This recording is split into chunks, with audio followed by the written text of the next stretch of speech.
Spotlight 7 by Virginia Evans, Jenny Dooley, Olga Podolyako, Julia Vaulina. Module 1. Lifestyles.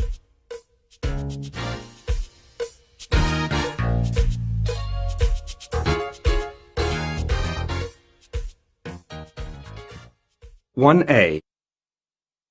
A city mouse or a country mouse? Exercise 1A, page 6.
Exercise 2, page 6.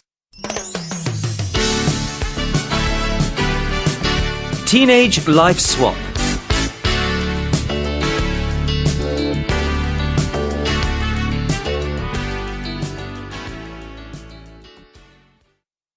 Annabelle and Sarah are guests on a reality TV show. Annabelle lives in London. Sarah lives on a farm in the north of Scotland. They are swapping families and schools for a week. Annabelle, 14.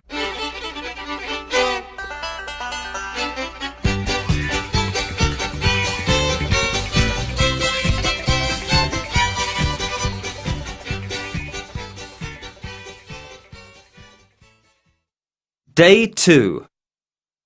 Everyone gets up at 5 a.m. because there's a lot to do on the farm.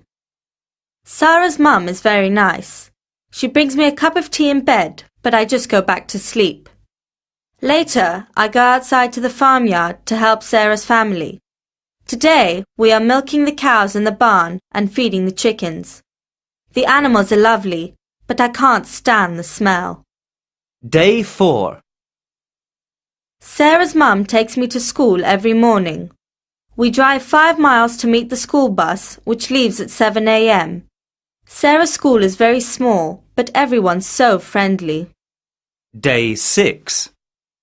Learning about farming is interesting, but I'm happy I'm going home tomorrow. The fresh air is nice, but it's too quiet here. I also feel isolated. In the city, the streets are crowded, but you have everything close at hand. I miss the hustle and bustle of London, but I don't want to leave all my new friends. Sarah, 14.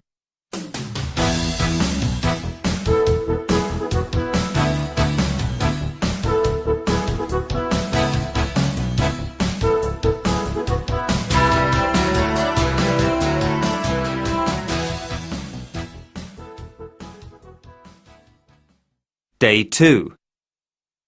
Everyone stays in bed late here. It's 8 a.m. and Annabelle's mum is making breakfast. In the afternoon, we're going shopping on Oxford Street. And then we're going to the cinema. I'm so excited. Day 4. I travel to Annabelle's school by tube.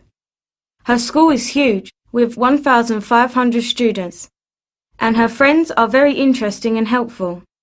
I'm enjoying the lessons, but most of all, I love the facilities.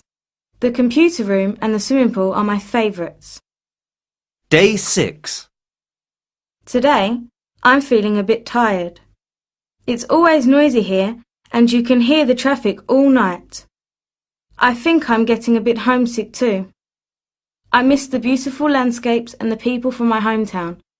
I'm happy I'm going home tomorrow, but I'm sure I'll visit London and see Annabelle's lovely family again. 1B. Better safe than sorry. Exercise 2A, page 8.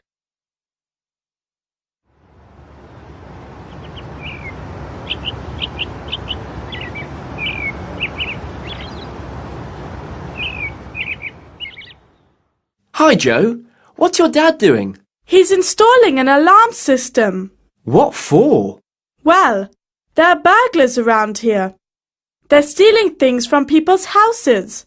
Really? Yes. You should tell your parents. You're right. They should probably install an alarm too. And you should be careful with your keys. Don't lose them or leave them near an open window. I didn't think of that. You know, there's a lot of crime in cities these days. I think you're right. We should be careful. Yeah, better safe than sorry.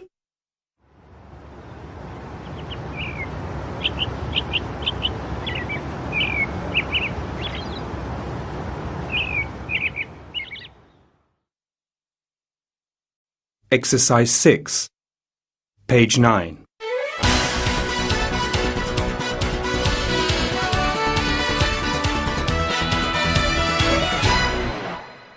And now to a message from the police to our listeners. The police say that crime is increasing in the area and we should be careful. If you are out at night time, you should walk in a well-lit area. They also say that you should always have your mobile phone with you and call for help if you have a problem. Always keep your money close to you and don't carry a lot of cash unless you really have to. If you have a car, don't leave expensive items and bags for all to see. They are also asking people to join the local neighbourhood watch to help stop crime. And if you don't have one already, you should get a burglar alarm for your home. 1C. Hanging out. Exercise 2B, page 10.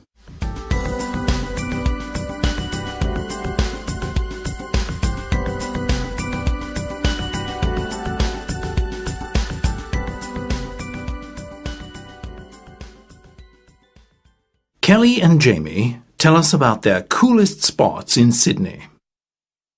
My coolest spot is Darling Harbour. There are plenty of activities to choose from, such as a ride on the carousel, a film at the IMAX Theatre, an exhibition at the Powerhouse Museum, or a visit to the fantasy world of Jacob's Toymaker. Kelly. Manly has lots of interesting attractions, including Ocean World and the popular surfing beach. But I'm crazy about one thing. Manly Skate Park. I love it there. I meet my friends and we skate all afternoon. Manly is also the best place to shop for skating gear. Jamie.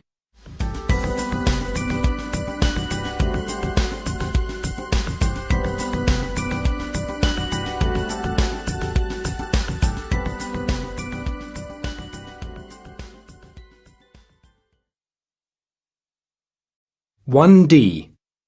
Culture Corner. Exercise 2A, page 11. Landmarks of the British Isles.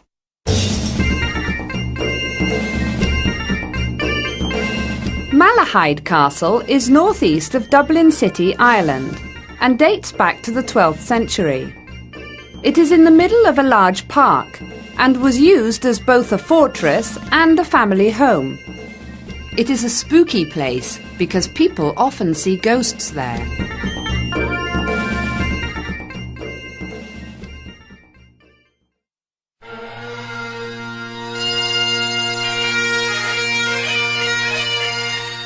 Edinburgh Castle is Scotland's most famous castle.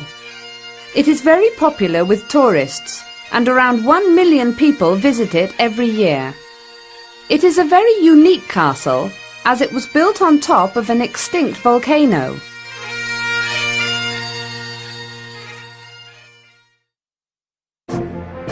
Conwy Castle in Gwynedd, Wales, is a classical 13th century fortress.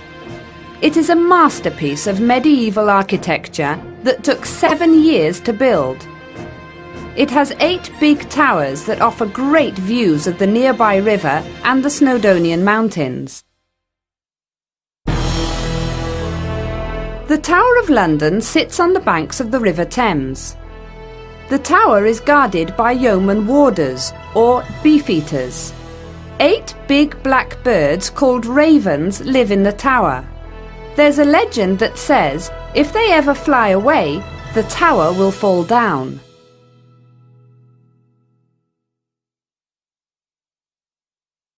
English in Use 1. Exercise 2A, page 12.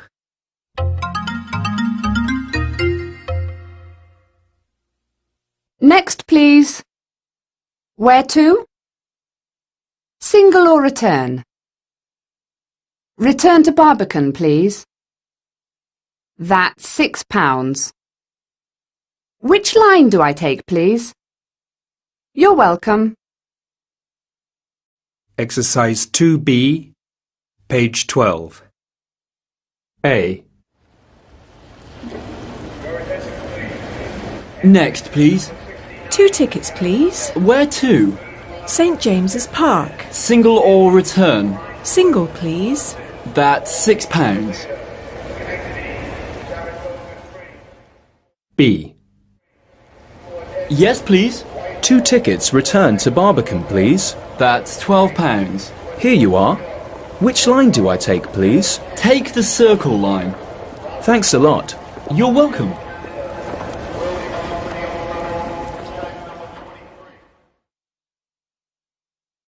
Exercise 4, page 12.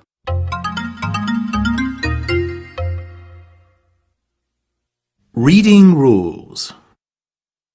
EA, double E. E. Steal. Seek. I. Nick. Pete. Pit. Peel. Pill. Beat. Bit. Slip. Sleep. Extensive Reading 1. Across the Curriculum. Geography. Exercise 1, page 13.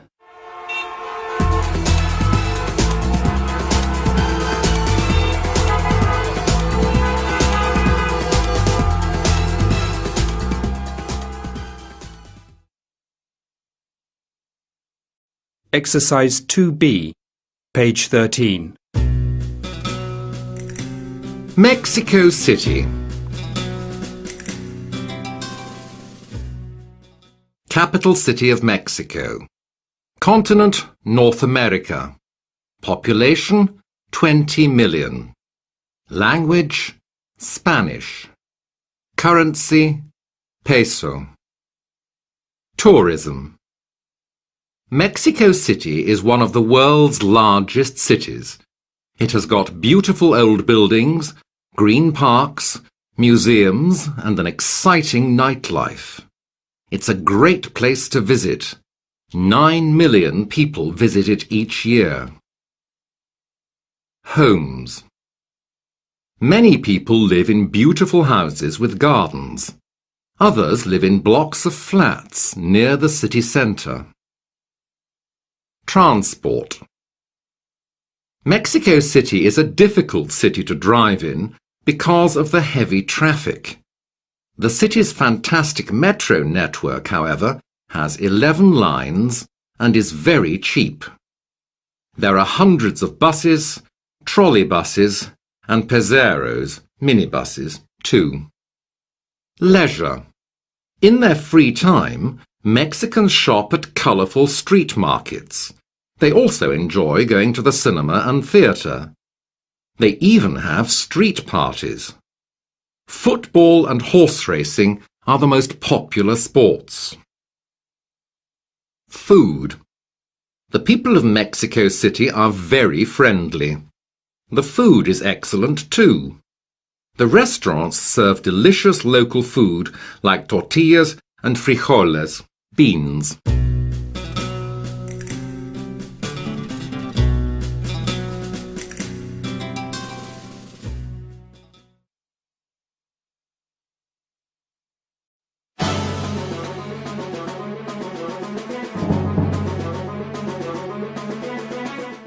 Module 2. Tale Time.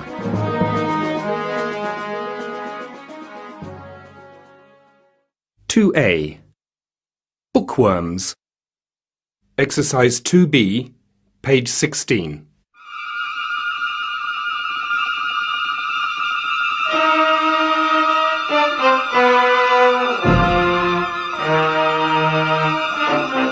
Excitement, adventure and mystery all make up the world of fiction.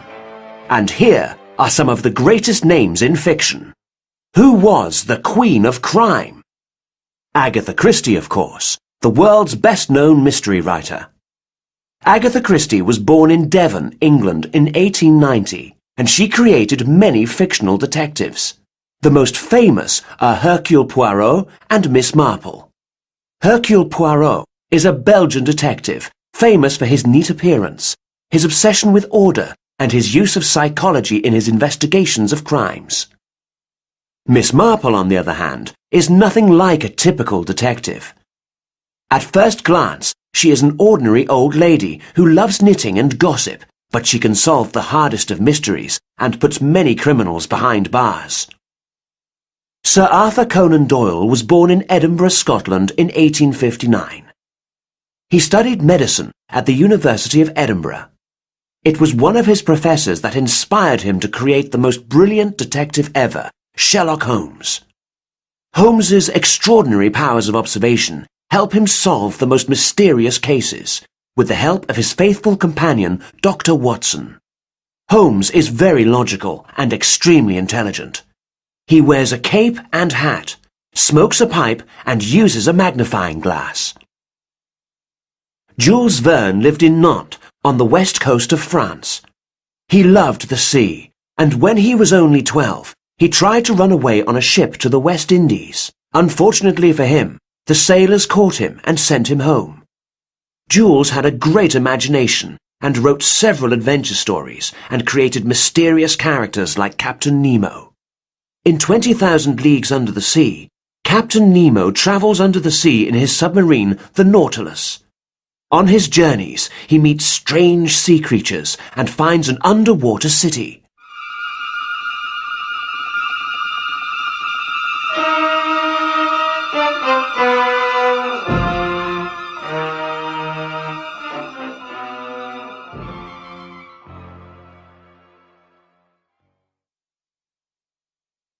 (2B). A classic read. Exercise 1, page 18.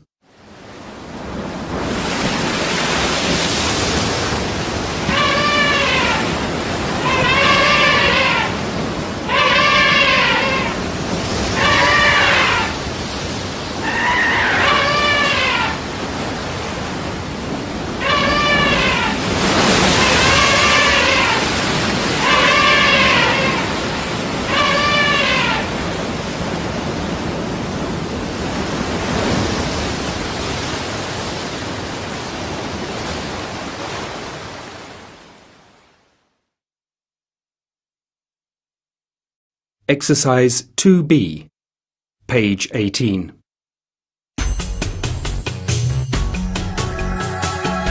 Journey to the Centre of the Earth by Jules Verne is an adventure story about a professor, Otto Lidenbrock, and his nephew Axel. After they find a mysterious message from explorer Arne Saknussemm in an old book, they go on a dangerous journey to look for the centre of the earth. During their adventure, their raft is broken against rocks, and they discover an amazing place.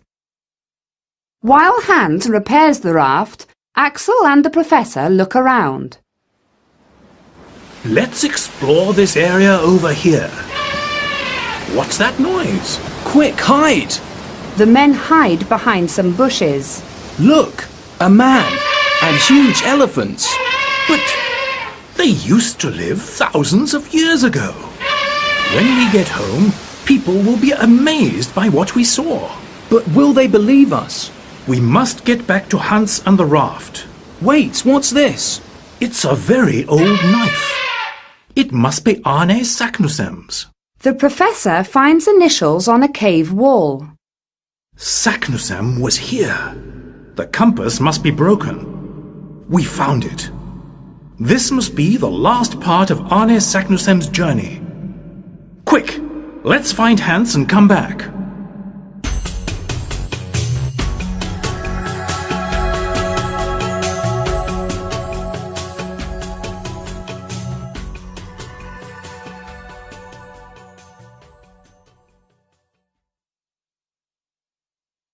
(2C) Vanished. Exercise 1A, page 20. 1.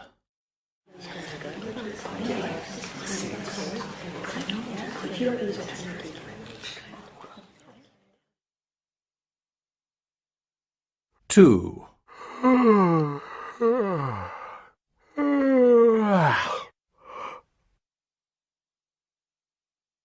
3.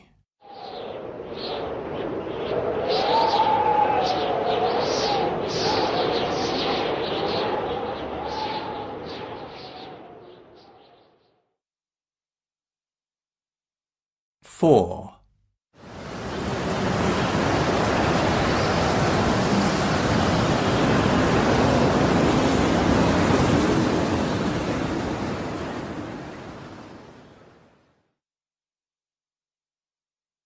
5. 6.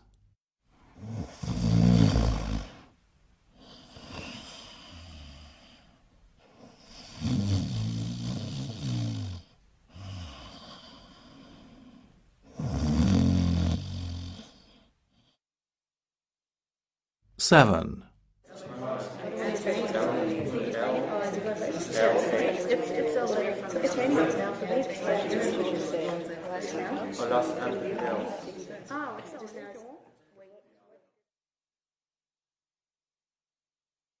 8.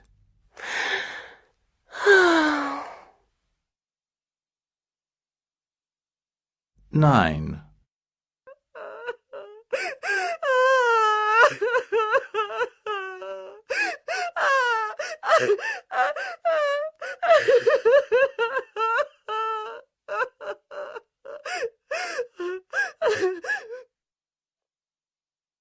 10.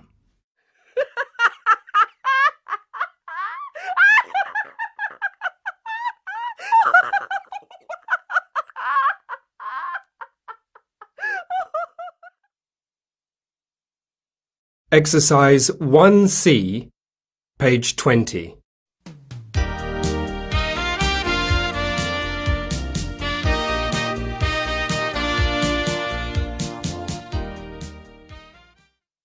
One Saturday last winter, my best friends Amy, Maria, Greg, Andy and I decided to spend the weekend in my uncle's big old house in the country. It was stormy outside, so we decided to spend a cozy evening chatting together in the living room downstairs. Suddenly there was a powerful gust of wind. The lights flickered and then went out altogether. "What was that?" I said. "Don't worry, John. It's just a power cut," Greg reassured me. We carried on laughing and telling scary stories in the dark. After a while, there was a bright flash of lightning that lit up the whole room. There was a loud gasp. Andy is missing, Amy cried. We all looked at each other, confused and scared. because no one had seen Andy leave the room. We felt our way around the house, calling Andy, but there was no reply. We went back to the living room and tried to think of what to do next. Just then, there was a loud snore from the corner of the room. At that moment, the lights came back on. There was Andy, fast asleep on a big velvet sofa. Andy sat up sleepily, rubbing his eyes. Oh, good! The lights are back on, he said. I was sleepy and felt like a snooze. I didn't want anyone to trip over me, so I crawled over here. We were all very relieved. 2D. Culture Corner. Exercise 1, page 21.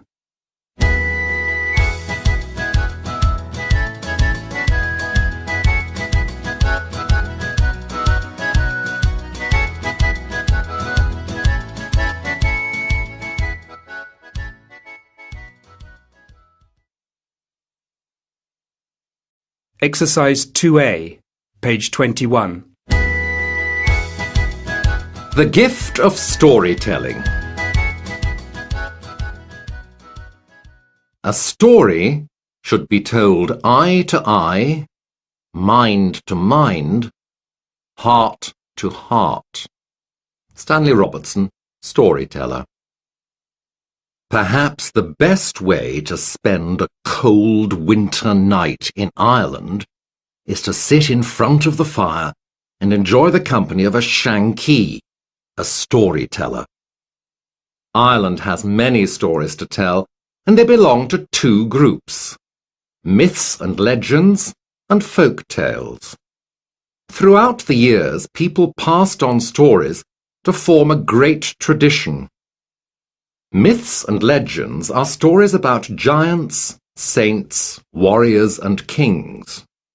They are tales of heroes who overcome great obstacles, fight with magical beasts, and have incredible adventures. One such legend is the story of the noble champion Finn McCool and his group of warriors, the Fianna, who protected the High Kings of Ireland. Folk tales entertain people while teaching them moral values. These stories have the most unusual characters: fairies, elves, leprechauns, and many more. The leprechaun is one of the most popular characters in Irish folklore. Its name means small body. It is a type of fairy that makes shoes and has a hidden treasure, a crock filled with gold. If you catch it, it must tell you the secret location of its treasure immediately. But be careful. It will try to trick you into looking away for a second, and then it will disappear.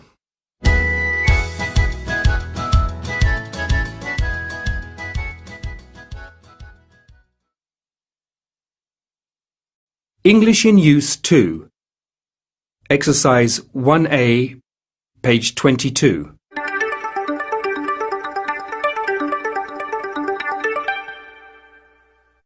You'll never guess what happened to me.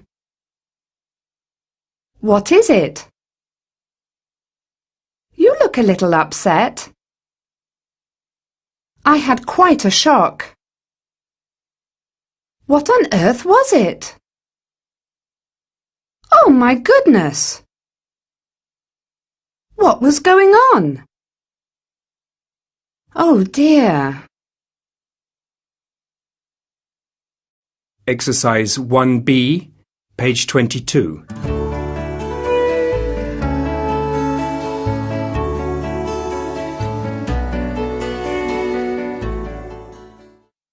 Hi, Penny. Hi, John. You'll never guess what happened to me. What is it? You look a little upset. Oh dear, I had quite a shock. Really? Why? I was at the zoo when I heard people shouting and screaming. What on earth was it? Everyone was around the fountain and they all looked really scared. Oh my goodness! What was going on? Did someone fall in the water? Not someone, but something.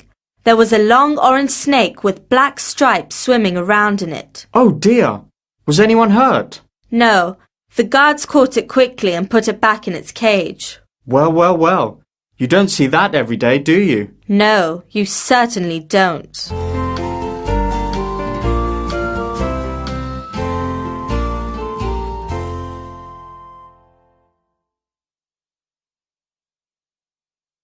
Exercise 4, page 22.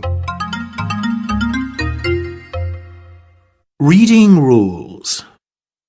E, double E, EA, E, me, C, bead, ERE, double ER, EAR, ear, here, beer, beard, me, mere, bee, beer, knee, near.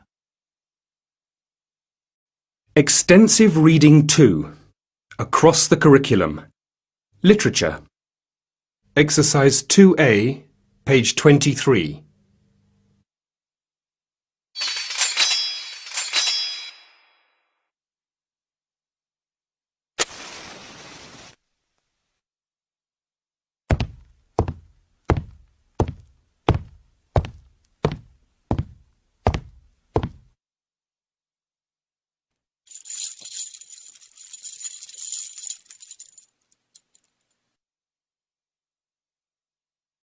Exercise 2B, page 23.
Fashioned and dirty, and there were handcuffs and rusty chains on his wrists and ankles.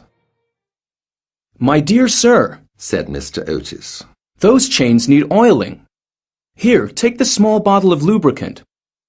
I will leave it here for you, and I will give you more if you need it.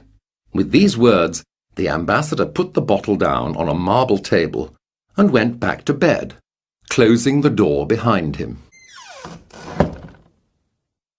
Exercise 6, page 23. For a moment, the Canterville ghost stood quietly in the hall. Then he threw the bottle of lubricant upon the floor and he ran down the corridor. Just as he reached the top of the great wooden stairs, a door opened and two little white-robed figures appeared, and a large pillow flew past his head. There was no time to be lost, so he vanished through the wall, and the house became quiet again. On reaching a small secret room, he leaned up against a wall to get his breath. He wasn't very happy. For the first time in 300 years, he felt insulted.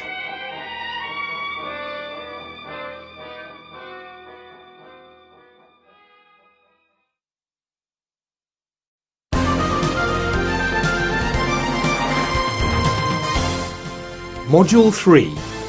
Profiles.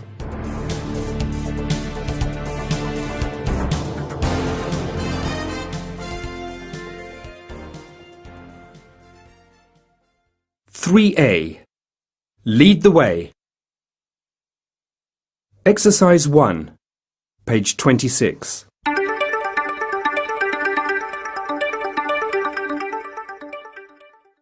Sewing. Writing stories. Skateboarding. Ice skating. Knitting. Collecting stamps.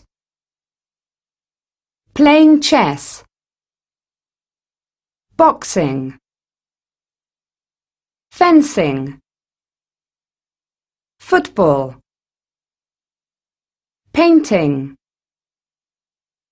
Songwriting. Exercise 3B, page 26. American Teens with Drive.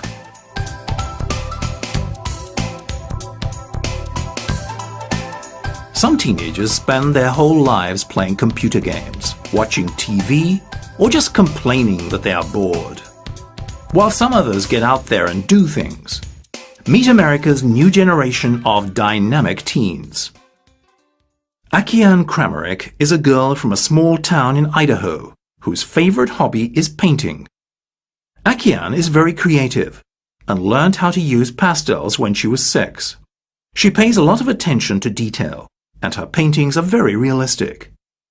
She finished 40 paintings that sold for as much as $25,000.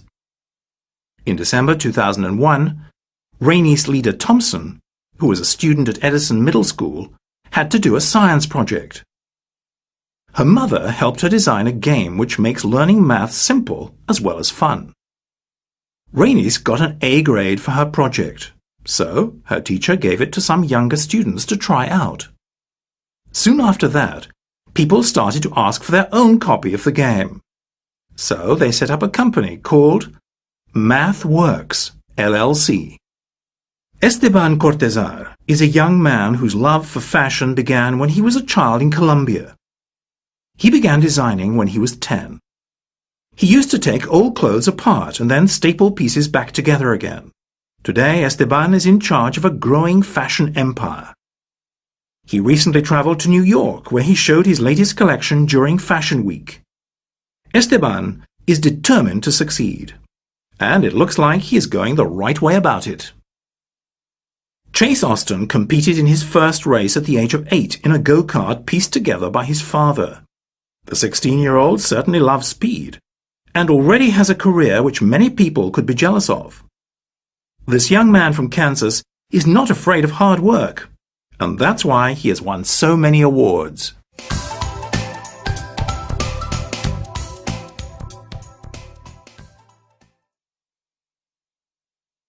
(3B). Who's Who? Exercise 1, page 28.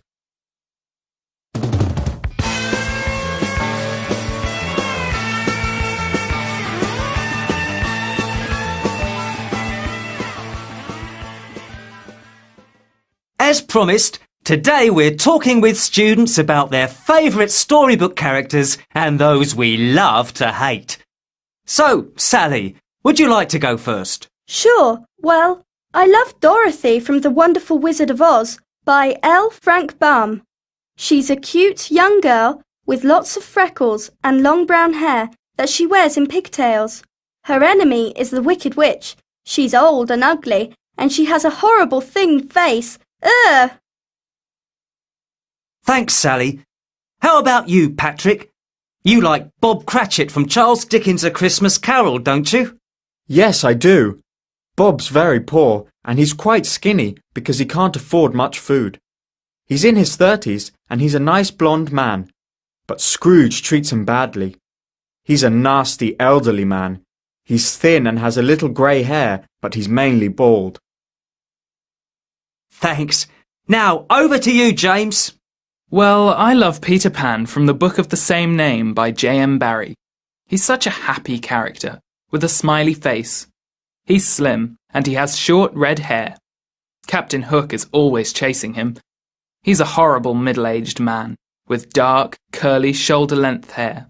He has a dark tan, and a beard, and a scar on his face. Oh, he does sound scary, James. Now, last but not least, we have Mary. My favourite character is Alice from Alice's Adventures in Wonderland by Lewis Carroll. She's very slim and pretty, with long straight blonde hair, and she's a teenager like me. Alice meets some really weird characters on her journey, like the Duchess. She's big and fat, with a huge round face, and she shouts a lot. Thanks, everyone. Well, that's all we have time for today. Don't forget that next week we're going to be talking about our favourites.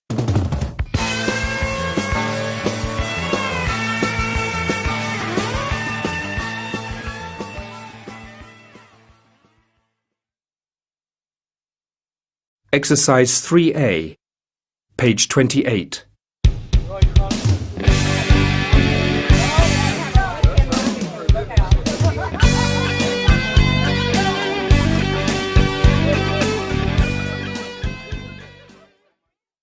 Your school play was exciting, Fiona. Thanks for inviting me. I'm glad you enjoyed it, Clara. Everyone worked hard to stage Alice in Wonderland. Do you want to meet the actors? Yes, I'd love to, but I can't tell who is who. I only remember them in their costumes on stage. OK, let me help you.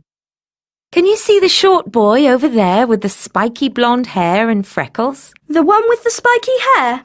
Yes, that's Robert. He played the part of the White Rabbit. Oh, really? He was very funny. What about the Duchess? Julie was the Duchess.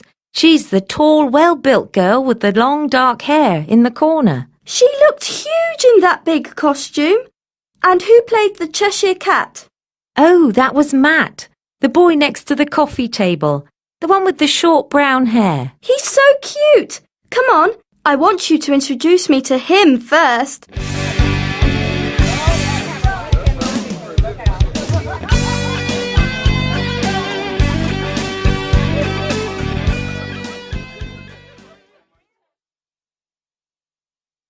Exercise 7, page 29. 1. What has Mr. Geller got? Have you seen the new maths teacher? The one with the scar on his cheek? No, that's Mr. Green, our new geography teacher. So who's the maths teacher? Mr. Geller. The one with the funny beard? It's not a beard, silly. It's a moustache. 2. What is Lucy's hair like? I like your hair, Lucy. Really? My sister says it was nicer when it was straight. No, I think it's better wavy. Me too. Thanks. 3.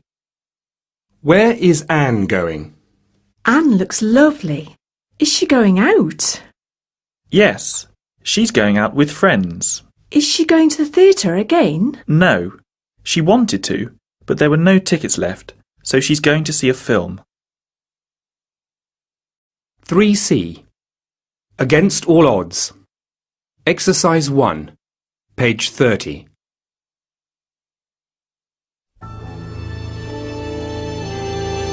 The Person I Admire by Jenny Smith. The person that I admire the most is scientist Stephen William Hawking. He was born on the 8th of January 1942 in Oxford, England. Stephen is famous for his work on the basic laws of the universe. He is also famous for the way he copes with having motor neurone disease, MND. Stephen studied physics at University College, Oxford. He was diagnosed with MND while still at university. Stephen slowly lost control of his muscles and eventually he couldn't walk. Despite this, he finished his studies, got married and started a career at the university. Some years later, he lost his voice completely. Unfortunately, he was in the middle of writing a book at the time, and suddenly had no way to communicate other than blinking. Today, a computer system on his wheelchair enables him to speak. Of his many books, A Brief History of Time is Stephen's bestseller. The reason I admire him is because he is very intelligent and brave, and he never gives up on life. When I think of him, I know that anything is possible as long as you really want it and work hard to achieve it.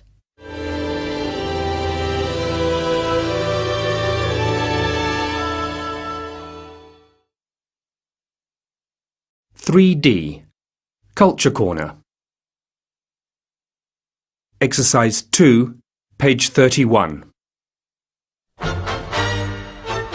The Yeoman Warders.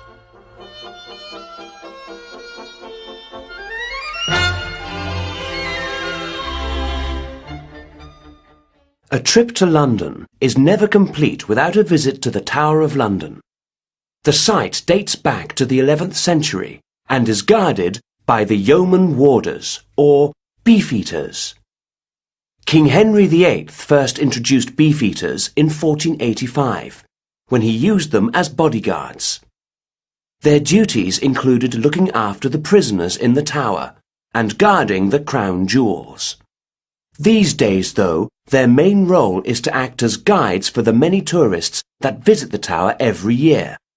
They also take care of the 8 big black ravens that live in the tower. There are 36 yeoman warders at the tower, and they are all men who were in the armed forces for 22 years or more. They live in the tower with their families. The Beefeaters are most famous for their striking red and gold uniform, but they actually only wear this on formal occasions.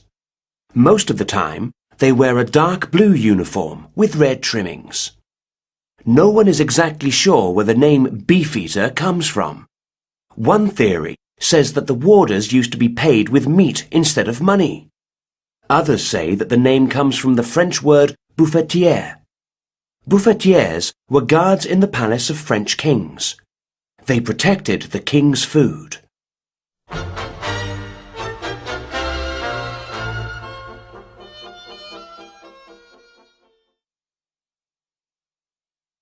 English in Use 3. Exercise 2A, page 32. A. What are your dad's hobbies? B. Not a lot, really. C. No, he's not actually. D. If you say so. E. What does your dad do? F. Yes, it certainly is. Exercise 3, page 32.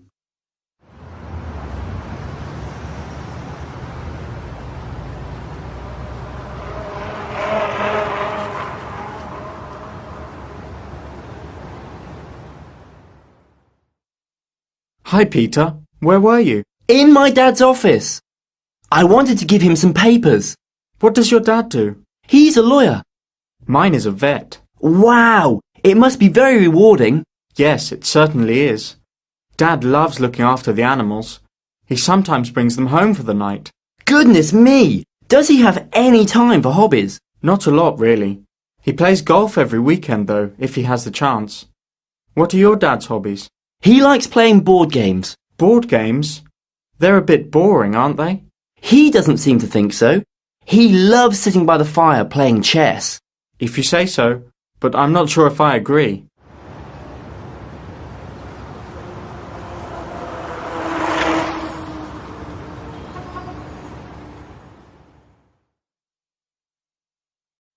Exercise 5, page 32. Reading rules. E. Get. A. Glad. Set. Sat. Bed. Bad. kettle, cattle. Pet, pat. Extensive Reading 3. Across the Curriculum. History. Extensive Reading 3. Across the Curriculum. History. Exercise 2, page 33.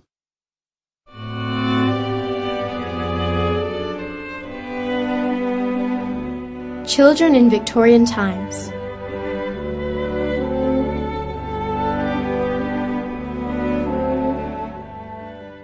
Victoria was the Queen of England from 1837 to 1901. During early Victorian times, poor children worked from the age of 5 to feed themselves and their families. These jobs weren't easy and were often dangerous. Many children worked as chimney sweeps because they were small and thin. They climbed up narrow chimneys to clean them. Street children or orphans usually did this job. A lot of children also worked in cotton factories. When the cotton threads broke, children went into the machines to fix them. This was very dangerous. Other children worked in coal mines. They pushed trucks of coal, or they opened and closed doors to let air through tunnels. The masters were often cruel. Children worked long hours for very low wages. A lot of children had health problems and accidents. Lord Shaftesbury helped to stop adults from using young children at work. He started free schools for poor children. By the end of Victorian times, all children went to school until the age of 10.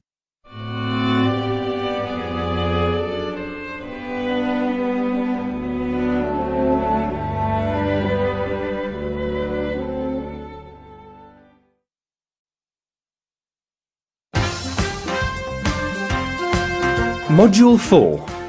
In the News. 4A.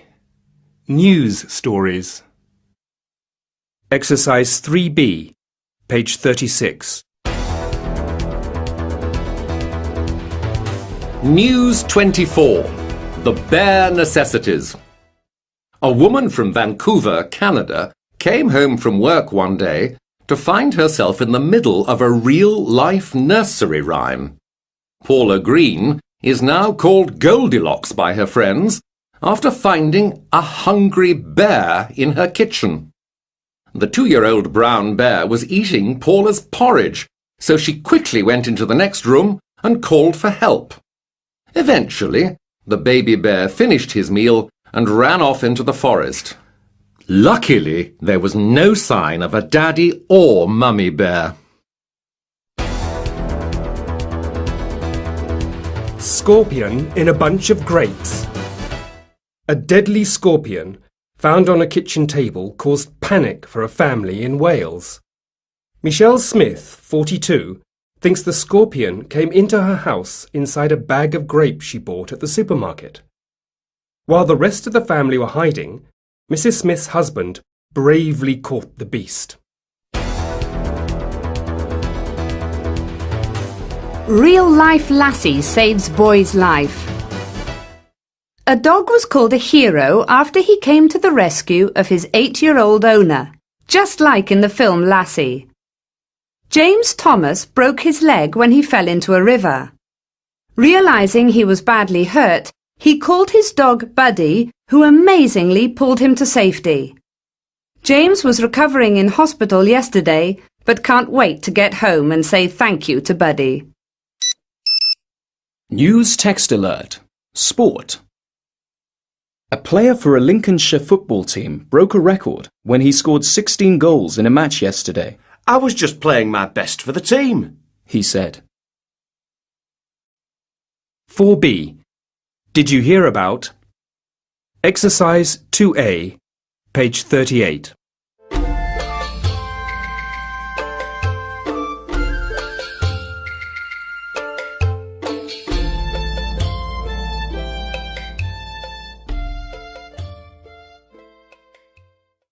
Good evening, Mr. Shah. I'm from the Hong Kong Herald. Can you tell me what happened to you in your taxi today? Well, it was about 4 o'clock in the afternoon, and I was driving home. Go on. When suddenly something flew down from the sky and hit my car. I was surprised. Wow! What was it? A huge turtle. That's unbelievable. I know. I stopped the car and got out. The turtle was lying on the ground, and 2 people were running towards it. They looked very worried. Who were the people? The turtle's owners. It seems that the turtle was crawling on the balcony of their 10th floor apartment when it fell off onto my car. Oh dear, that's terrible. So how was the turtle? And your car? Well, the turtle was fine, but my car was badly damaged. How do you feel now, Mr. Shao? Well, I'm still a bit shocked. I'm not surprised. What a story, Mr. Shao. Thank you for sharing it with us.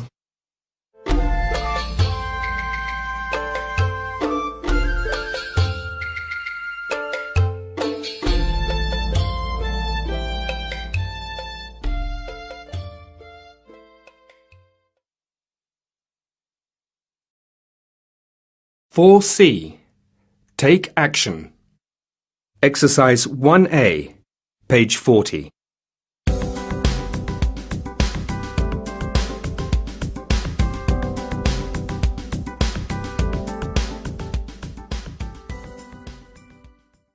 A group of students came up with the idea of making a school club to help save the environment. Tanya Brunton, Alicia Morton, Gina Montgomery, Clive Forsyth, Jim O'Sullivan and Carl Johnson created the Nature Madness Club and won the award for the best student work. At first, their club only had 30 members, but word soon got around that Nature Madness was fun, and less than a month later they had over 300 students. Now, they are thinking of asking for the help of students from other schools. Nature Madness members took part in lots of after-school activities. They took classes to find out about pollution, recycling and conservation. The whole team helped to make the classes more interesting by using pictures and videos and so on. After that, the members organised different events and activities such as recycling or clean-up days, planting trees and helping stray animals. The mayor gave each student a gold medal for their good work. Their teacher, Barbara McAlpine, said at the ceremony, "I'm extremely proud of my students. They proved that you don't have to wait until you're grown up to do important things."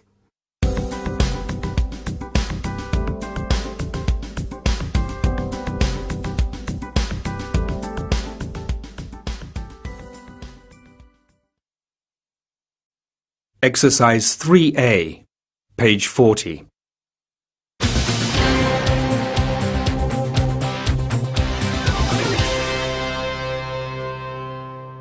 And Rovers fans are celebrating all over the country tonight after their team won the national championship for the 3rd time, beating the Reds 3-1.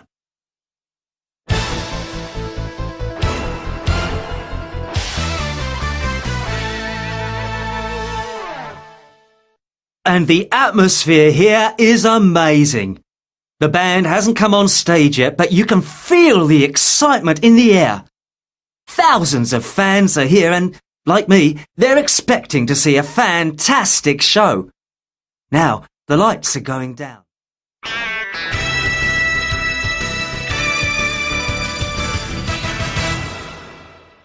Claudia is wearing a delightful pink summer dress. It's a typical Stefano creation, but it looks like this year's collection is going to be a big success. The audience love it, and the photographers are taking thousands of pictures. Now, here's Kate in an elegant 2-piece suit.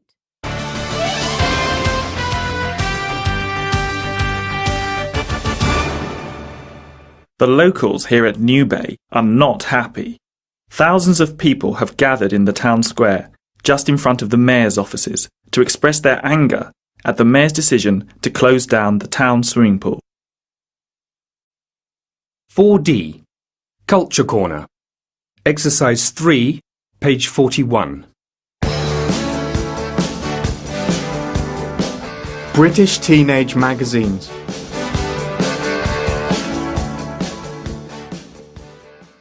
About half of British young people aged 12 to 16 read teenage magazines. Two of the most popular magazines for girls are Sugar and Bliss. They have glossy, colourful covers and include beauty and fashion, celebrity gossip, real-life stories, horoscopes, quizzes and problem pages. Of course, boys don't usually find these magazines very interesting. Instead, they buy music magazines like NME or magazines about sport like Shoot or Match. Usually teenage magazines contain a lot of language that only teenagers use. They might use celeb instead of celebrity, for example, or fave instead of favourite. They also say lads instead of boys, dosh instead of money, and natter instead of talk to your friends. This makes the magazines more attractive to teenagers and easier to understand. On a more serious note though, a lot of these magazines can help teens find solutions to problems they don't feel comfortable discussing with their parents. That's why the problem pages in these magazines are very popular. In fact, many teens buy them just for the problem page. How about you? What do you like most in magazines?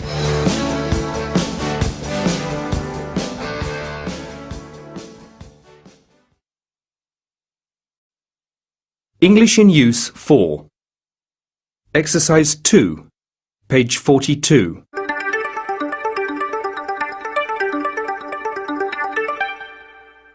Can't we watch the news? Do you fancy watching it? Oh no, I hate reality shows. Oh no, not that. Well, I suppose so. Do you want to watch that new reality show? Shall we watch that too? Sure, I really like documentaries. Actually, I'd rather watch the other channel. Exercise 3A, page 42. Hey Sam, do you want to watch that new reality show? Oh no, Becky. I hate reality shows. Can't we watch the news? I suppose so. What channel is it on? Channel 1.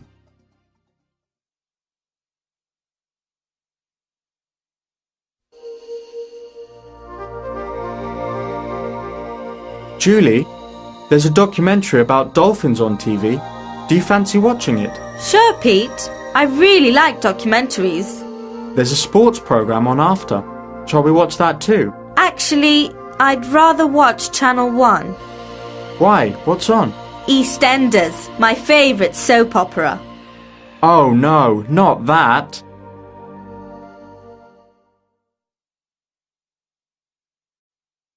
Exercise 6, page 42.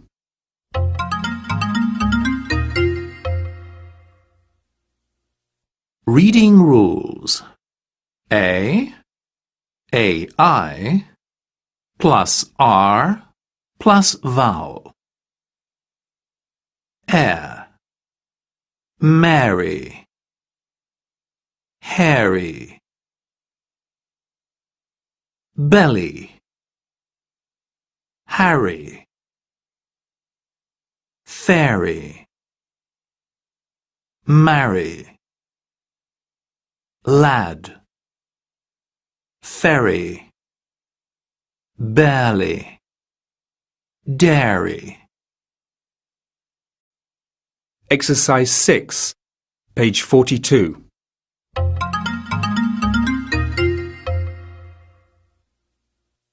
Reading rules. A, AI, plus R, plus vowel. Air, Mary, Harry. Belly, Harry. Fairy, marry. Lad, ferry. Barely, dairy. Extensive reading 4. Across the curriculum. Media Studies. Exercise 2A, page 43. Turn on and tune in.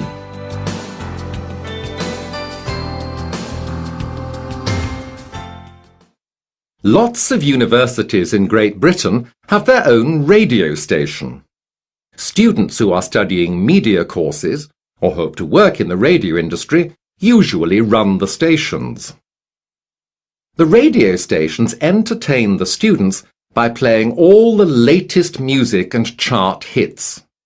They also review bands, films, and new CDs, among other things. On a more serious note, the radio station informs the students about all the news on campus and in the local area. A radio station needs several people to run smoothly. Firstly, there's a DJ who presents the show and plays the music. There is a journalist who writes and then reads the news. A technician or engineer is always nearby in case the equipment breaks down. Lastly, the producer organises everything and controls the show. Working for the radio station is good for the students involved. They gain useful practical experience that may help them find a job in the future. If you want to find out more about student radio, go to www.radiofeeds.co.uk/other.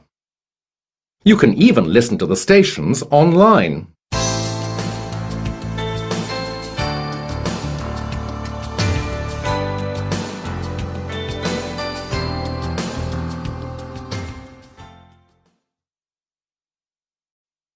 Exercise 4, page 43.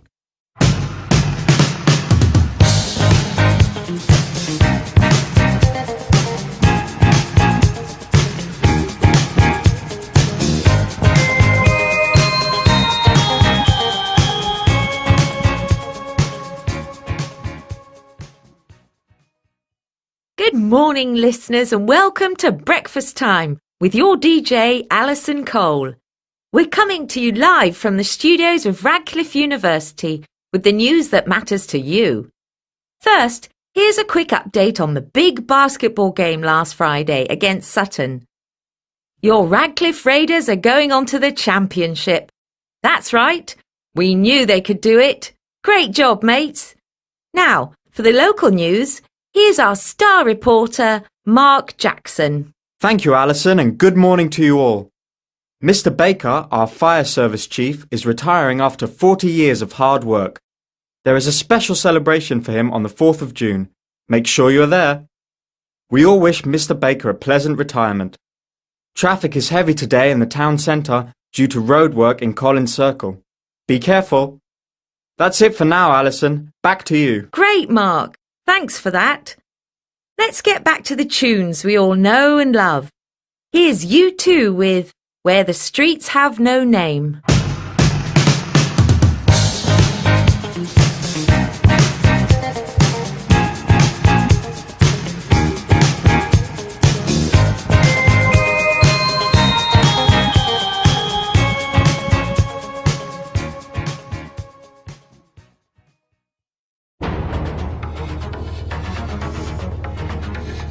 Module 5. What the Future Holds.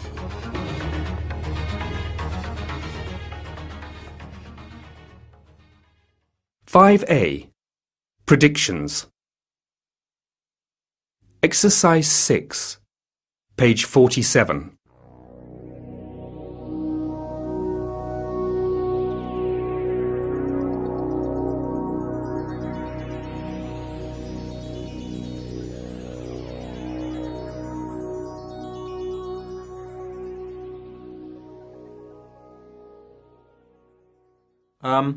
I think the world will be a very different place in 2100. I'm sure that robots will do most of the housework for us, so we can spend more time playing and having fun. But I think there won't be many plants and animals left on the planet, so we'll have to find new types of food. I also think the Earth will be very polluted, and maybe we'll have to wear masks. What I'm really afraid of is that if we continue to cause pollution, there won't be any clean water left, and we'll have to go to other planets to find water.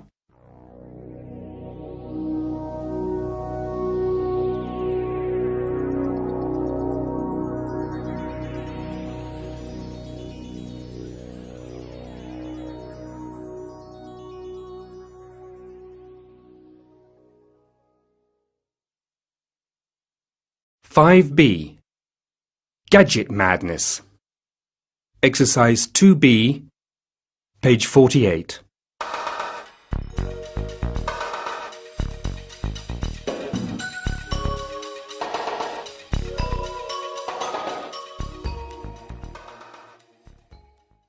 Hey, Bridget! Where are you going? Hi, Chris. I'm on my way to buy a virtual pet. What are you talking about? What is a virtual pet? Well, my mum says I can't have a real dog, so I am going to get a computerized one. A computerized dog? Yes, Chris, I'm going to buy a puppy. Name it, feed it, and train it. All I have to do is press buttons on the gadget. So when your virtual dog is hungry, you press a button that shows you're feeding it? Exactly. There is a button for walking it as well. It will be like having a real dog, because you have to take care of it every day. Oh, come off it. It won't be like a real pet because it won't show you any affection. Well, you have a point there. Still, I like the idea.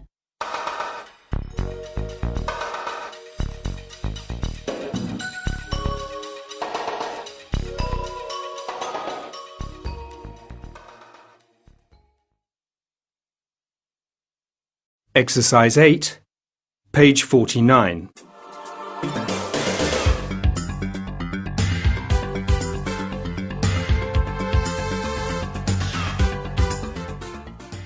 You'll never be alone with the new Vivo 500 Sport MP3 player. This is the MP3 player you've been waiting for. The new Vivo 500 with its splash-proof player and headphones means you can take it to the beach or the swimming pool this summer and not worry about water. Its built-in speaker means you can share your music with your friends. And not just a few songs. No, this player can store up to 2,000 songs. And all for £199. It's the best in MP3 technology. Small, light and easy to carry. Get your own Vivo 500 now. For information, call 0800 755 844.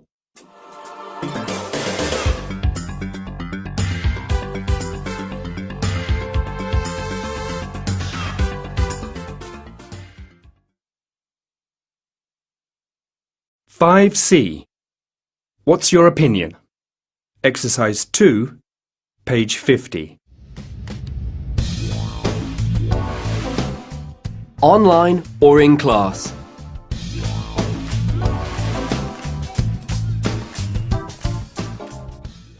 Many people believe that there won't be any schools in the future. Instead, students will learn at home with the help of a personal computer and the internet. It is true that technology plays a big part in learning today. In many parts of the world, students use personal computers to write their school assignments or keep notes of lectures. What's more, students go online to look up useful information or do an online course. However, computers will never be able to replace teachers. Teachers motivate their students, help them out with difficult tasks, answer their questions, and give clear explanations. Moreover, teachers show young children how to behave and act as role models for them. To sum up, technology can help students learn things. Unfortunately, it cannot offer them the inspiration and support that teachers can.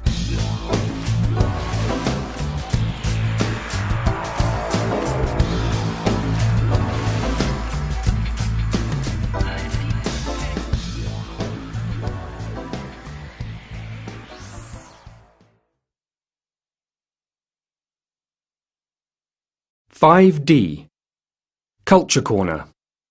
Exercise 1, page 51. High-tech teens. Teenagers spend a lot of time in their bedrooms hanging out with their friends. But your average teenager's bedroom has changed a lot in the past few years. Up until recently, teenagers had teddy bears, dolls, sports equipment, tape recorders, board games, and the odd radio in their bedroom. Nowadays, these traditional toys are all but gone, and innovations such as MP3 music players and games consoles are popular instead. A recent survey showed that 7 out of 10 British teens have a TV in their room, and 6 out of 10 have a games console. More than half the children have a DVD player or a hi-fi system, while around 1 in 3 have a digital music player, MP3, or a computer, PC, and 10% of teens have digital TV. So it's not surprising that around a third of the kids have gadgets worth up to £2,000 in their rooms. How do they pay for them? Well, 9 out of 10 of them receive these high-tech goods as Christmas or birthday presents, while others save their pocket money or earn the money through working.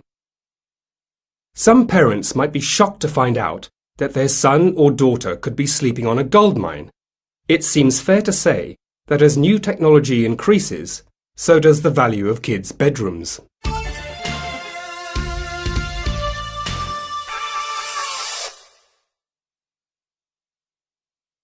English in Use 5. Exercise 1B, page 52. Can you help me send an email? This is how you can send an email. That was easier than I thought. Now connect to the internet. Make sure you click on Send when you finish writing. Got it. What's next? Sorry, can you say that again? You may also select an email address from your address book. Exercise 2, page 52.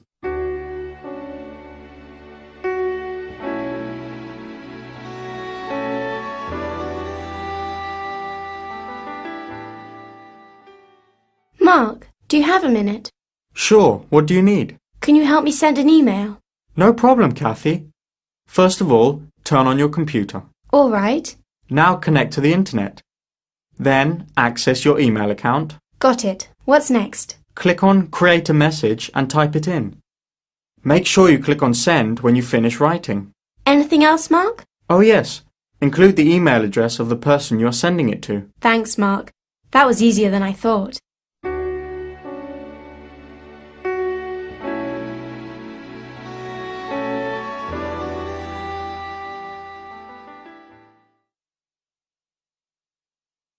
Exercise 5, page 52.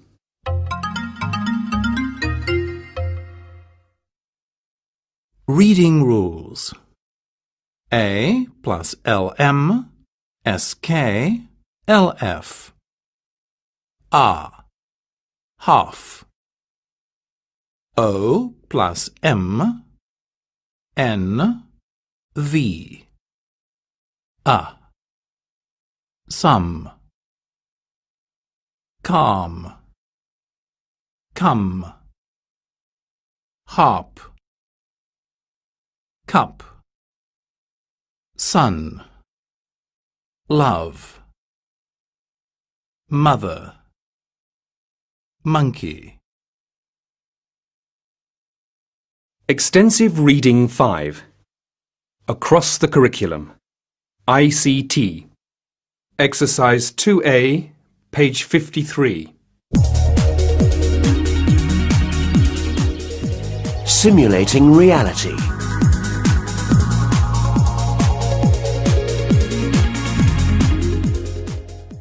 Do the names SimCity, The Sims, MS Flight Simulator mean anything to you? Well, they are all popular video games that simulate reality. In SimCity, for example, players have to build a city that looks and functions much like a real one, with houses, shops and factories. However, we don't only use computer simulations for fun. There are many things that we cannot study or test in real life because it would be too difficult or dangerous. Computer simulations make such study and testing possible. In the past, for example, pilot training used to be very dangerous. Nowadays, pilots can practice their skills before they enter the cockpit by using flight simulators. Engineers also use computer simulations to design and test new products before people start using them. They can identify dangerous faults in cars and buildings, for instance, and therefore save lives. With the help of computer simulations, we can develop new things without putting people's lives at risk during real-life testing. They not only provide us with entertainment, but also play an important role in our future.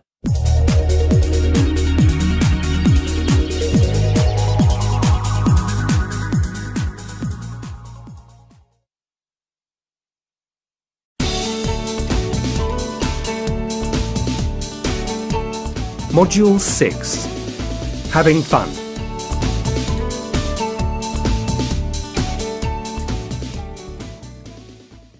(6A). The fun starts here. Exercise 2. Page 56.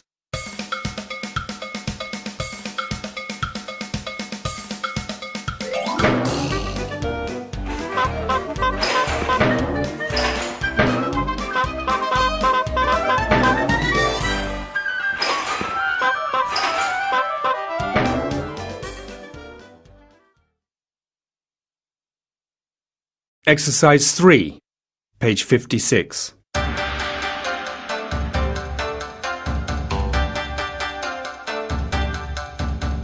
Forget all about your real self and enter the world of fantasy.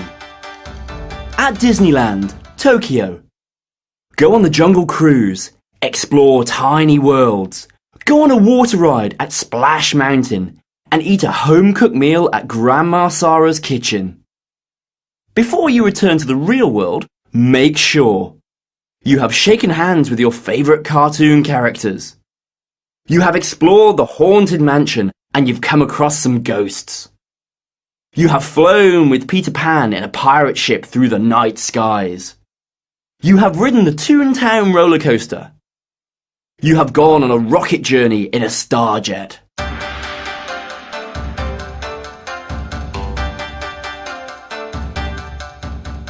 A world of wonders. Have you ever wished you could travel around the world in minutes? Have you ever dreamt of seeing the world's most famous landmarks all in one place? Then visit Tobu World Square in Japan, the most unusual theme park you've ever seen. See more than 100 tiny models of the world's most famous buildings, bridges and monuments. Take a stroll around the Taj Mahal, the Colosseum, the Great Wall of China, and London Bridge. When you get tired of sightseeing, enjoy a meal in a restaurant or go souvenir shopping at World Shoppers Mercado 2. Book now. You've never seen anything like it.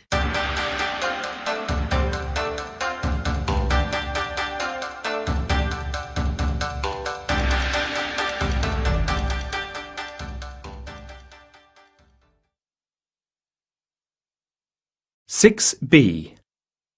Teen camps. Exercise 2B, page 58.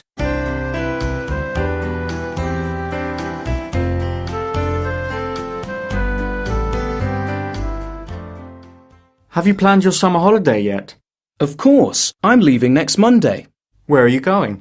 My parents have booked me a week at Campbell's Adventure Camp. Adventure Camp? What's that all about? It's a teen camp in Redwood National Park. Wow, you're lucky. I've never been to an adventure camp. Well, do you fancy coming with me? If you come, you'll learn how to put up tents, build fires, make tree houses, and survive in the forest. Thanks, but I'm afraid I can't. Why not? Have you already made other plans? No, I haven't. I just don't think my parents will let me. Well, if I talk to them, maybe they'll let you. Really? Thanks, Sam. You're a true friend. You know what they say, A friend in need is a friend indeed.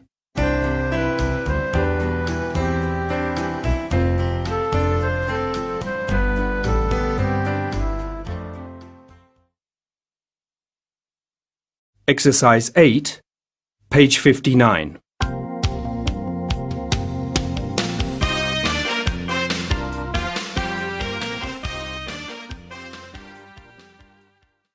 Hi, Paul. What are you doing? Oh, I'm just filling in the form for teen camp. Good. What class have you chosen? Rafting? I wanted to do rafting, but the class is full, so I've chosen survival skills. Survival skills? That sounds serious. Well, I think I'll learn a lot. How about you, Sally? What have you chosen? You know me. I'm not the outdoor type, so I won't be doing rafting or anything like that. No, I've chosen acting. That's good. I'm sure you'll like it. Do you know what the others have decided to do? Yeah. Let's see. Edward decided to do web design. At first he wanted to do video game design, but the classes were full too. Edward and his computers. I know, he loves them. How about the girls? Well, you know Jenny loves horses, so she has decided to take horse riding lessons. And Lisa's like me. She doesn't like hiking or rafting. She's chosen to take painting classes. It's funny. We've all chosen different things. I know. It will be strange not being together all day.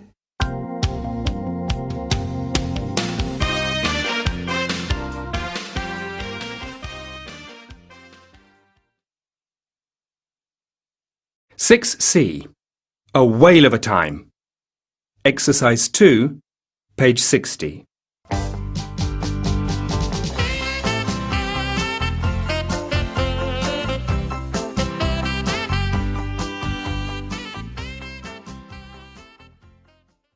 Hey Mike, greetings from California. I am having the time of my life. I've been at Camp Pacific for a week now, and I have done millions of exciting things. So far, I've met a lot of interesting people and I've made some new friends. Together, we've gone sailing, wave riding and water skiing. The beaches are fantastic, so we've spent some time sunbathing too. We have visited Legoland, the famous theme park, and we've been on some hair-raising rides. We haven't done any souvenir shopping yet, but there's plenty of time for that. I've taken a lot of beautiful pictures to show you when I get back. See you in 2 weeks. Take care. Love, Janet.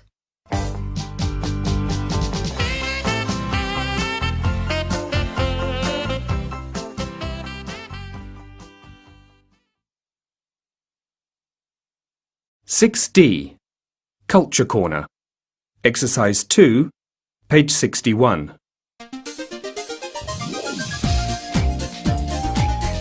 Legoland, California. There can't be many people around the world who haven't heard of Lego. These colourful plastic bricks have been a children's favourite for many years.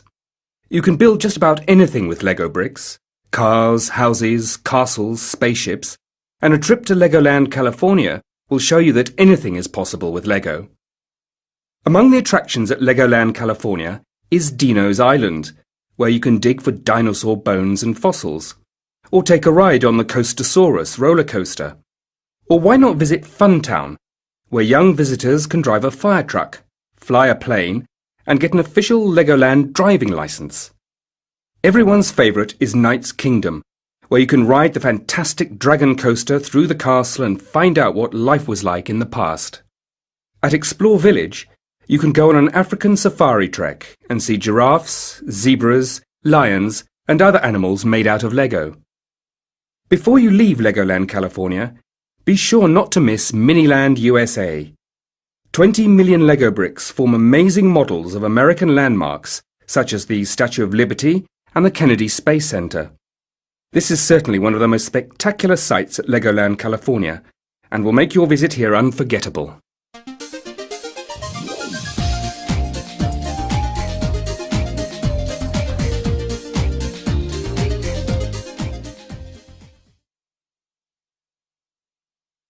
English in Use 6. Exercise 1, page 62. can I help you? I'd like to reserve a place at your camp. What's your name? And when would you like to come? Are there any specific classes you're interested in taking? I'm afraid there aren't any places left in photography. You need to send a deposit in order to reserve your place. Can I have your email address? Looking forward to seeing you in July. Exercise 2, page 62.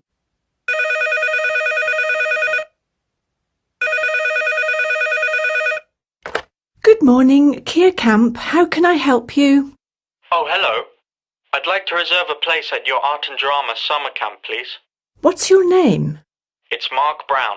And when would you like to come? From the 1st to the 16th of July, please. OK, that's fine. Are there any specific classes that you are interested in taking? Yes, I would like to do painting and photography. I'm afraid there aren't any places left in photography.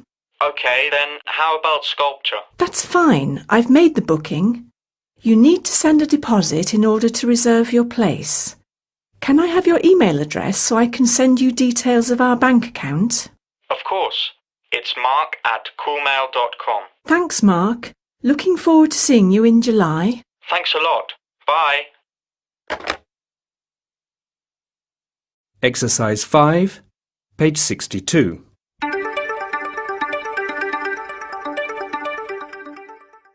Reading rules.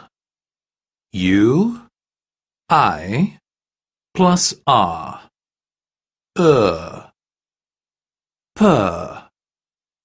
Third. O, OA, plus R. Or. Nor. Or. Burn. Born.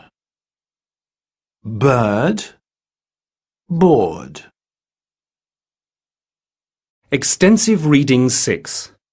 Across the Curriculum. Physical Education.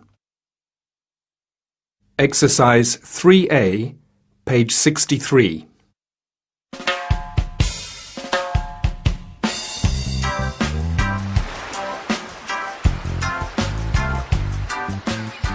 When it comes to sporting activities, swimming in the pool can be great exercise, but also very dangerous. This simple guide will show and explain the rules you need to follow in and around water. Safe splashing. 1. Do not play or run around the pool. The surface is wet and you might slip. 2. You probably know how to swim, but some people don't. Do not push anyone in, because you can put them in danger. 3. You shouldn't eat before swimming, because it can lead to stomach cramps and a risk of drowning. 4. Make sure you know where the lifeguards are and call them if you get into trouble. They are there to save lives, so always do what they say. 5. Always pay attention to the no diving signs around the pool. Only dive in designated areas. 6. Never jump in like this. Dive bombing can be a lot of fun, but it can also put other swimmers in a lot of danger. 7. All pools have rules displayed on signs around the pool. Always read them before you start swimming. They are there to make sure you stay safe. Enjoy splashing.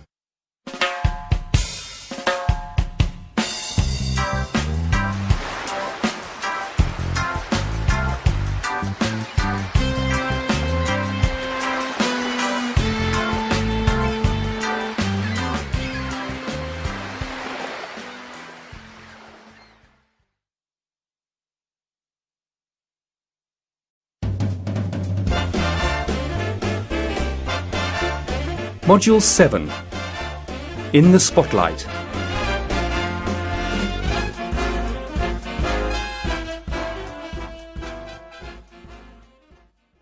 Seven A. Walk of Fame. Exercise 2C, page 66. Moving on to the last round now. It's well-known stars. Have your fingers on the buzzers and let's go! Who are we talking about? You have seen her face on the cover of a million magazines. Some say she's one of the most beautiful women in the world. She was born in Germany in 1970 and has one of the longest careers in fashion. Is it A. Avril Lavigne, B. Cameron Diaz, or C. Claudia Schiffer? Yes, Alan. It's Claudia Schiffer. That's right, the wonderful Claudia Schiffer. That puts you in the lead again, Alan.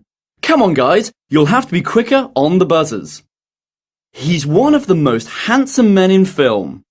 This blonde-haired, blue-eyed boy is from England. You may know him from his roles in The Aviator and Cold Mountain. Is it A. Jude Law, B. Bruce Willis, or C. Brad Pitt? Jude Law. Yes, it is, Sandra, and that's 2 points for you. The clock is ticking, so let's move on. He's one of Russia's most successful athletes. He started skating when he was 4. One of his greatest achievements so far was winning Olympic gold in 2006. It is A. Evgeny Plushenko, B. Mikhail Baryshnikov, or C. Alexei Smirtin? Evgeny Plushenko. You are fast, Alan. And yes, you're right. That really does put you ahead now. Danny, you're a bit behind. You'll have to be quicker. Okay, everybody ready? He's most certainly funnier than your average guy. He's a comedian, actor, and director. If the films Meet the Parents and Zoolander are in your DVD collection, you'll know who we are talking about. Is it A. Ben Stiller, B. Tom Cruise, or C. Adam Sandler? Yes, Danny. Is it Adam Sandler? Oh no, I'm sorry, Danny. It's Ben Stiller. Great film too. Not to worry, Danny. Now, it's almost time, but we have time for another question. He is one of Russia's most talented performers. He won the BBC Singer of the World competition in 1989, and since then his career just keeps getting better and better. Ready? Is it A. Luciano Pavarotti, B. Julio Iglesias, or C. Dmitry Hvostovsky? Dmitry Hvostovsky, definitely. Yes, it is. And just in time too. And we have a winner. Congratulations, Alan. And next up tonight. Exercise 6, page 67.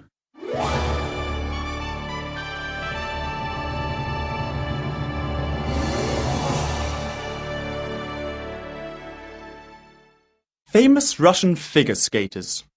Two of the most famous female skaters in Russia are Irina Slutskaya and Ekaterina Gordieva. Both of these women have competed for years in different events and have won many championships around the world. Irina Slutskaya was born in 1979 and began skating at the age of 4. She quickly became a champion in women's singles skating. She has won a record 7 European titles and 2 world titles so far. As people say, Slutskaya is the most talented jumper of all the female athletes in the world. She was the first woman to land a triple jump in competition. Ekaterina Gordieva is probably the most loved female skater in Russia. Born in 1971, she also began skating at the age of 4. Gordieva was not as successful as a single skater and became a pairs team with Sergei Grinko. They won 2 Olympic gold medals and 4 world championships. Sadly, her career in pairs skating ended when her partner and husband Grinkov died from a heart attack at the age of 28.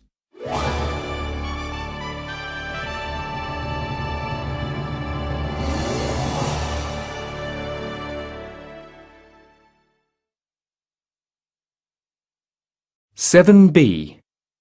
DVD Frenzy. Exercise 3A, page 68.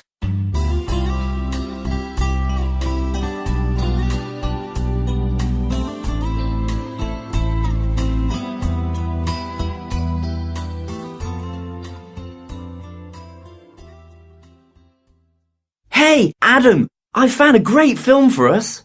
About time. We've been here for hours. Which one? Mrs. Doubtfire, with Robin Williams. That's the funniest movie ever, but I saw it last weekend. Sorry. Oh, no. Any other suggestions, then? Let's see. How about The Sixth Sense? It's the creepiest thriller of all time, according to the critics. I don't like thrillers. I'd prefer something with more action. Well, do you fancy a fantasy film? Like Lord of the Rings? They say it's got the most stunning action scenes ever. OK, that sounds good.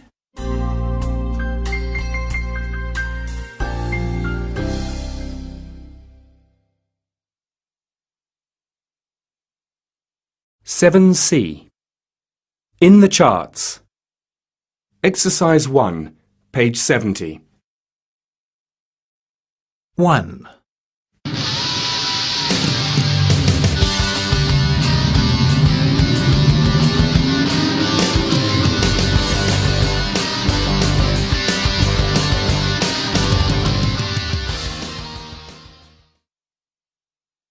Two.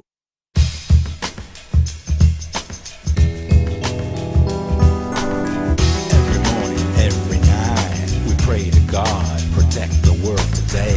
Bless the children, keep them safe, for the innocence and love of truth must not be dissuaded.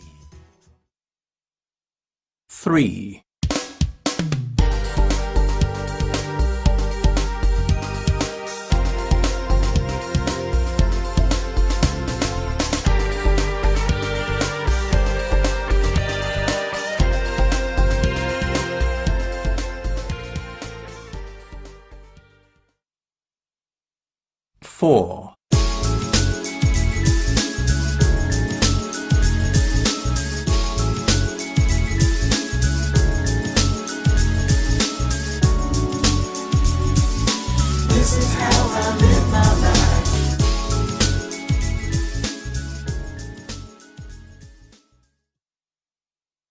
5.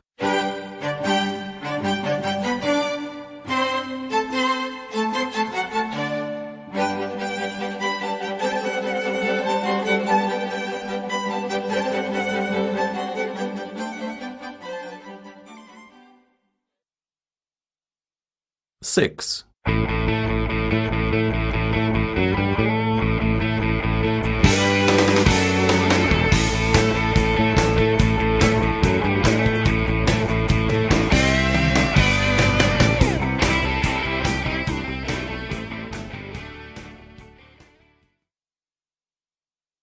7.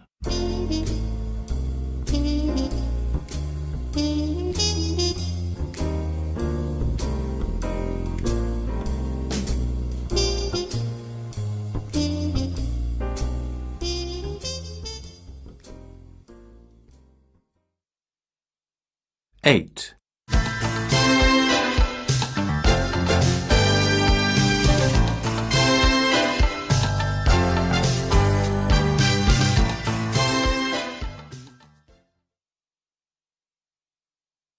7D, Culture Corner.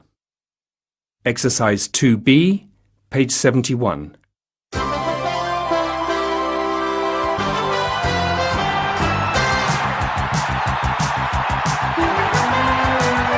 The national sport of England.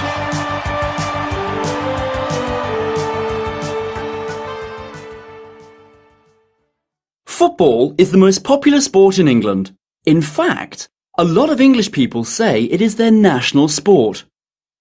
English people have played football for a very long time. However, The game didn't have any real rules until the 19th century.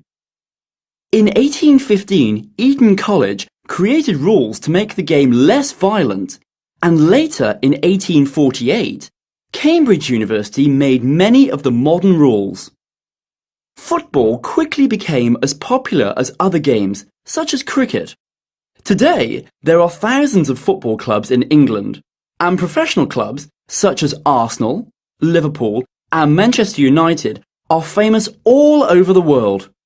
Football has become part of the cultural life in England, and hundreds of thousands of fans support their favourite teams in stadiums around the country every weekend. Many English children have football lessons at school, and famous footballers such as David Beckham and Michael Owen have become role models for a lot of these children.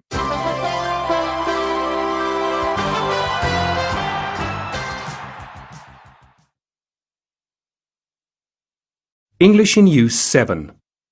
Exercise 1A, page 72.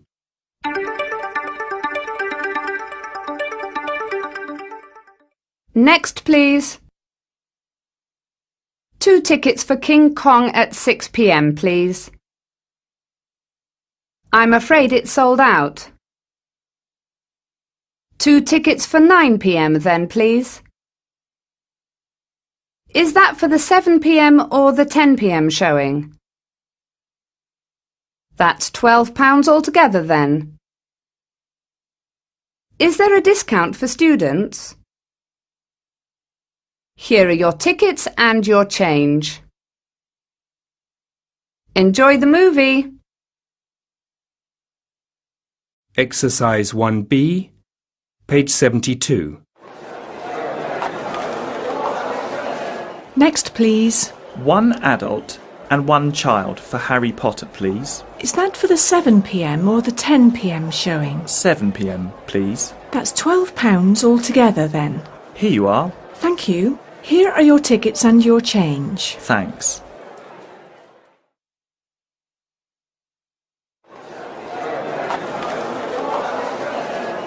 Two tickets for King Kong at 6 p.m, please. I'm afraid it's sold out. Oh, right. We still have tickets for the 9 p.m. and the 11:30 p.m. showing. Oh, okay. 2 tickets for 9 p.m. then, please. That's £14, please. Is there a discount for students? Yes. Tickets are £5 for students. Okay, here you are. Thank you. Enjoy the movie.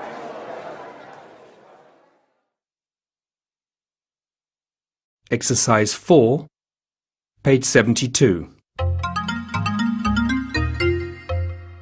Reading rules. O, OA. O. Tone. Boat. Burn. Bone. Fur. Foam. Extensive Reading 7. Across the Curriculum. Music. Exercise 1A, page 73. 1.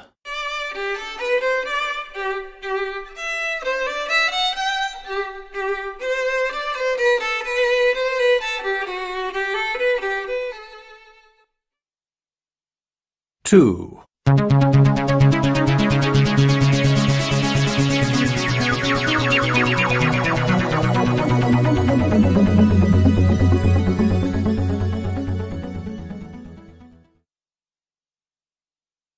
3.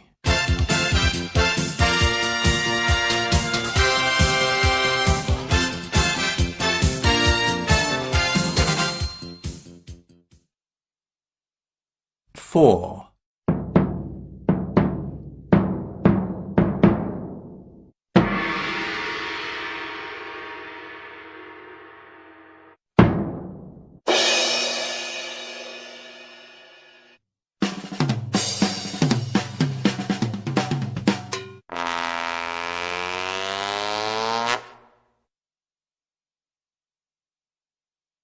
'Exercise 3, page 73.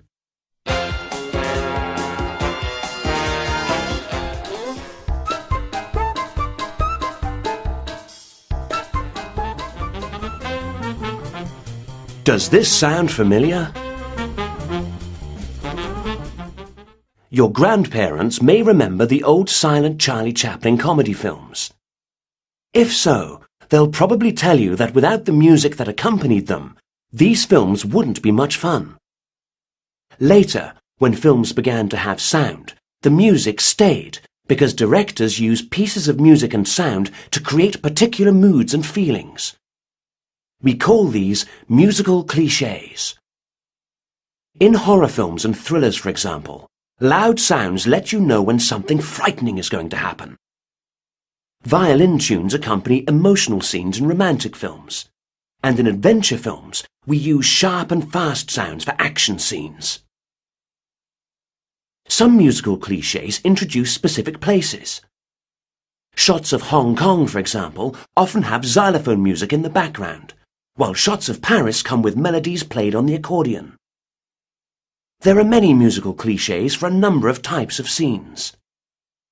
So next time you watch a film, pay attention to the music in the background. You'll be surprised how many musical clichés you can spot.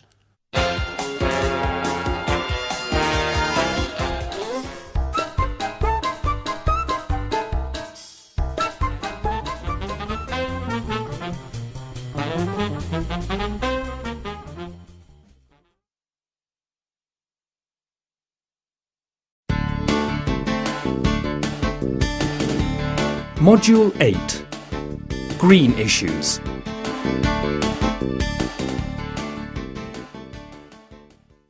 (8A) Save the Earth. Exercise 2B, page 76. Acid rain. 1. The problem. The problem starts here. Cars burn petrol, factories and power stations burn coal, and emit toxic fumes. So the air that we breathe becomes polluted. 2. Air pollution and acid rain. This pollution is gathered in clouds, and with the oxygen and water in the atmosphere, it becomes acid. The winds carry the polluted clouds across long distances far away. When it rains, this pollution lands on trees, houses, buildings, cars, clothes, everywhere. This is called acid rain. But there is actually acid fog, snow, and sleet in the same way. 3. Water and soil pollution. When acid rain falls into lakes, streams, rivers, and seas, they become toxic.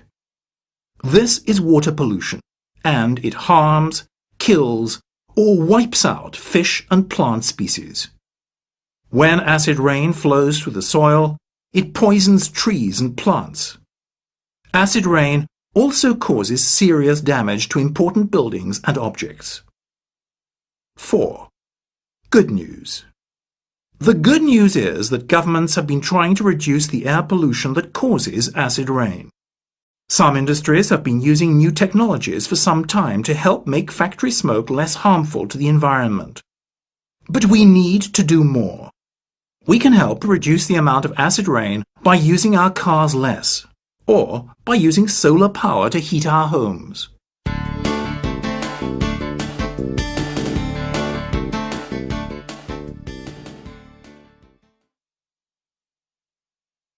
Exercise 5, page 77. 1.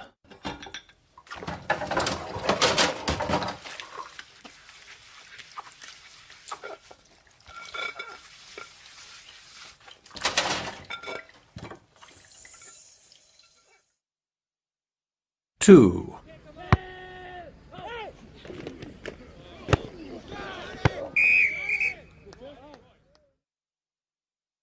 3.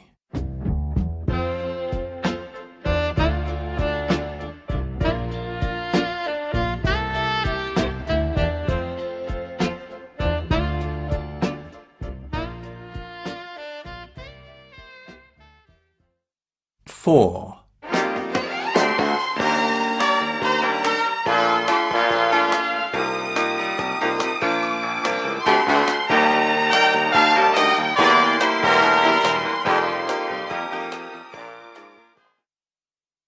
5.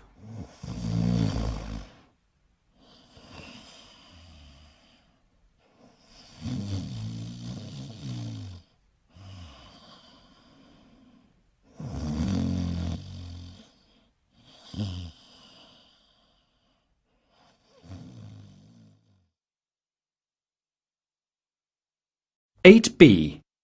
Eco-helpers. Exercise 3A, page 78.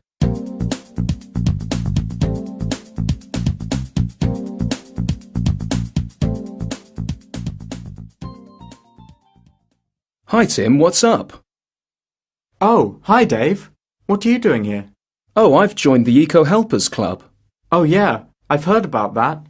Sally collects rubbish for recycling in the park every Saturday morning, doesn't she? That's right, she's been doing that for a month. I've been building nesting boxes. Nesting boxes? Well, there aren't many trees left in the city for birds to build their nests. If we don't help them, they will have to leave the city. That's interesting. What else have you been doing? We've been planting trees and cleaning out ponds for a week now that the weather's good. Your club sounds wonderful. I could join as well, couldn't I? Of course you could. We really need volunteers, but you have to see Miss Jackson first. She'll tell you what to do. Sounds great. I'll join first thing Monday morning.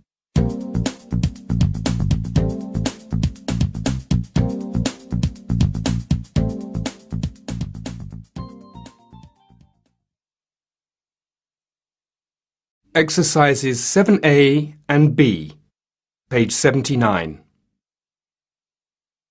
1. She isn't here, is she? 2. They're late, aren't they? 3. He arrived yesterday, didn't he? 4. She is sleeping, isn't she? 5. We can't go, can we?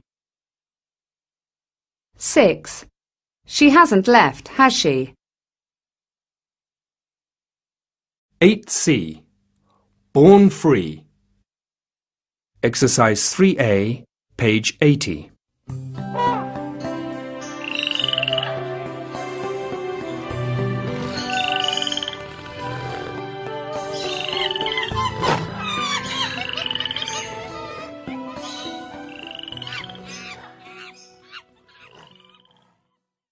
We all like going to the zoo. But what about the animals? How do they feel? Should we keep animals in zoos, or is it wrong to take them out of their natural habitat? On the one hand, zoos play an important role in nature conservation. Many natural habitats are in danger. By keeping endangered species in zoos, we make sure that they survive. In addition, a good zoo can be very educational, as it teaches us how animals behave and how they act in their habitat. This way, we learn how to protect them. On the other hand, there are certain drawbacks to keeping animals in zoos. Zoos cannot recreate an animal's natural habitat, and animals can be very unhappy in cages. It would be more useful to spend money on protecting habitats rather than zoos. Furthermore, there are a lot of good documentaries about animals, so zoos are not really necessary for education. To sum up, there are strong arguments both for and against zoos. Nowadays, most zoos do their best to protect animals. However, I believe that animals should live in as natural an environment as possible, and we must do our best to protect them and their habitats.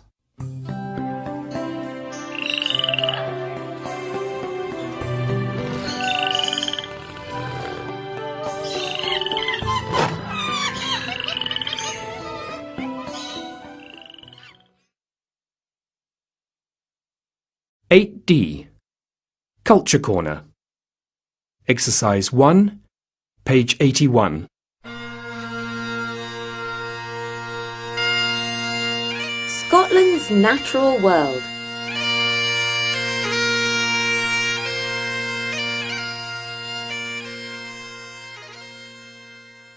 Experience the amazing sights and sounds of Scotland's natural world. Scotland's National Nature Reserves, NNRs, are magical places open for everyone to visit and enjoy.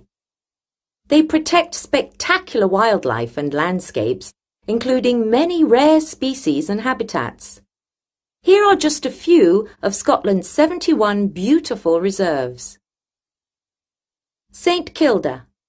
The St Kilda Islands are in the most remote part of Britain, 66 kilometres west of Scotland's Outer Hebrides. St Kilda has the highest cliffs in Britain, over 1 million seabirds including puffins, and unique species of sheep and field mice. St Kilda is also one of the best places in Britain for diving because of its clear waters and amazing underwater caves and tunnels. Best time to visit, May to July. Loch Lomond. Loch Lomond is a beautiful lake in the west of Scotland.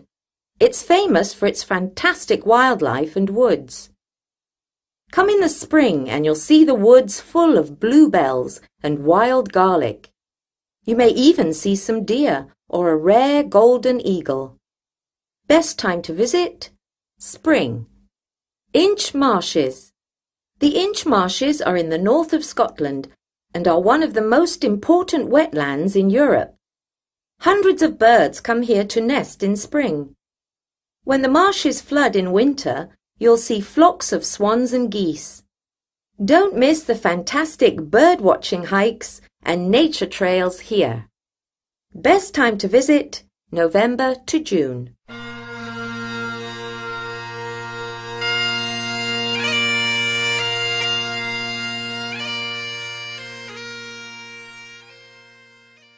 English in Use 8. Exercise 1, page 82.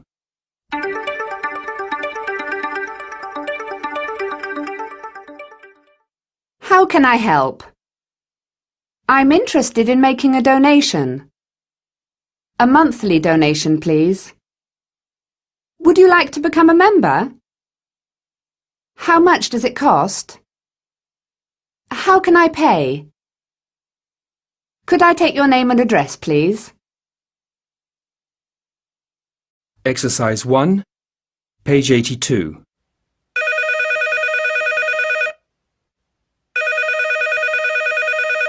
Hello, WWF. How can I help you? Hi, I'm interested in making a donation. That's great.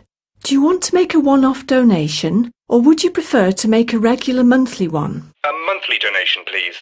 Let's say £25 per month. That's very generous. You know that includes free membership, don't you? Oh, really? And what are the benefits of membership? You get our magazine every 3 months and regular post about our campaigns. Good, that's great. How can I pay? Let me give you our bank account details. It's Barclays Bank, account number 395 829 57831. Could I take your name and address, please? Certainly. My name's Matt Russell and I live at 34 Scarsdale Road, Bromley, Kent. Thank you very much, Mr. Russell. You'll receive the latest issue of the WWF magazine and a welcome pack soon. Thanks a lot. Goodbye. Exercise 5, page 82.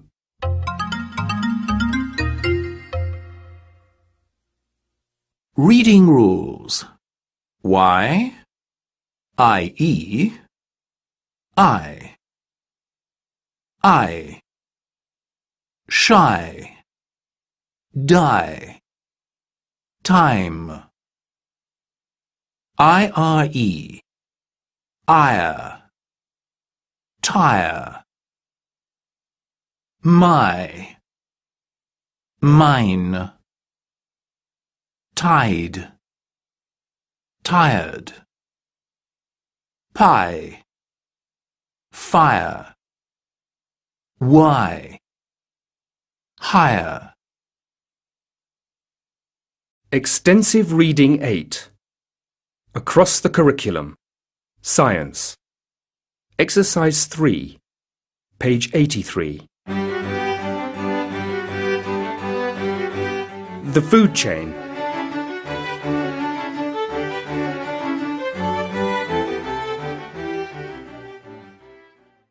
What's a producer? All energy originally comes from the sun. Green plants can't hunt or shop for food, so they simply use sunlight and water to make it. Green plants usually start food chains. They are called producers. What's a consumer? Animals such as grasshoppers get their energy from eating green plants like leaves. As they only eat plants, they are called herbivores. Carnivores, like lions or some birds, only eat meat. Omnivores eat plants and animals. Anything that eats another plant or animal to get energy is called a consumer. What's a decomposer? The food chain ends with dead animals that fungi and bacteria use as food. These organisms break down the complex organic compounds, which then return to the soil so that plants can use them again. That's how the food chain starts all over again. Why is the food chain important? The food chain provides the energy that all living things need in order to survive. If there is a break in the link in the chain, then all organisms above this link are in danger of extinction. Imagine the world without plants. How would animals survive?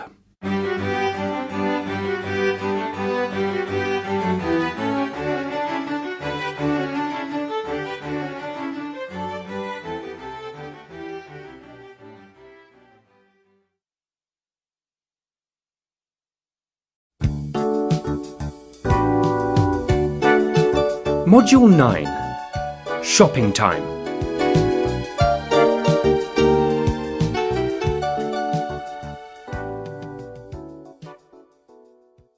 (9B). Can I help you? Exercise 3A, page 88.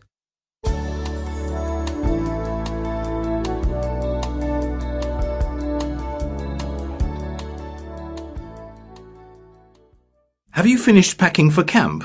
Not yet. You've been packing all morning. Do you need any help? Yes, please. I'm sure I've forgotten something. Have you packed your swimming trunks and towel? Oh, bother. I forgot to pack my towel. And did you buy sunscreen? Yes, I put it in with my shampoo. Have you put in your toothbrush? And that tube of toothpaste I gave you? Actually, no. Here's £40 for snacks. And remember to buy a phone card when you get there. Sure. Thanks, Dad.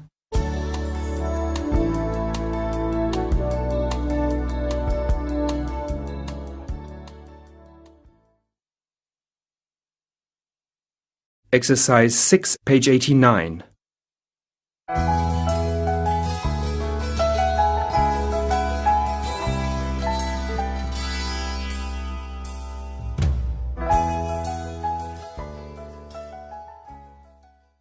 Hi, Marie.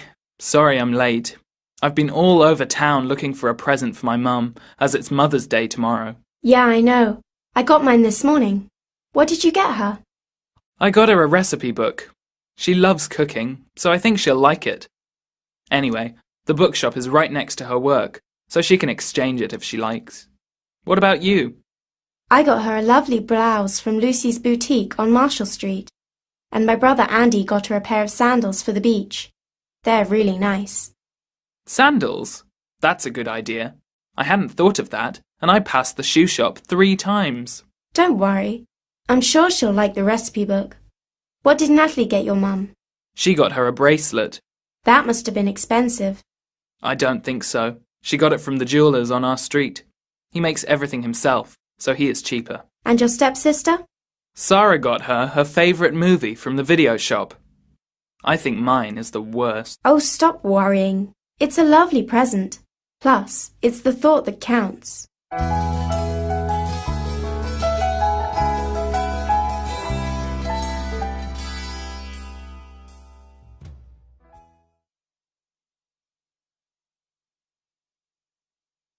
Exercise 7A, page 89.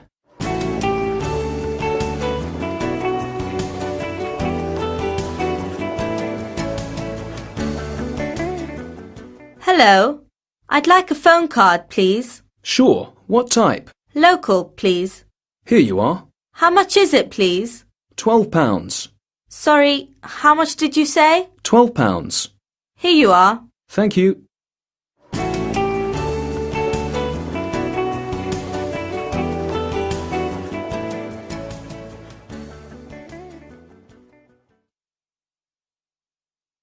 (9C). Gifts for everyone. Exercise 3A, page 90.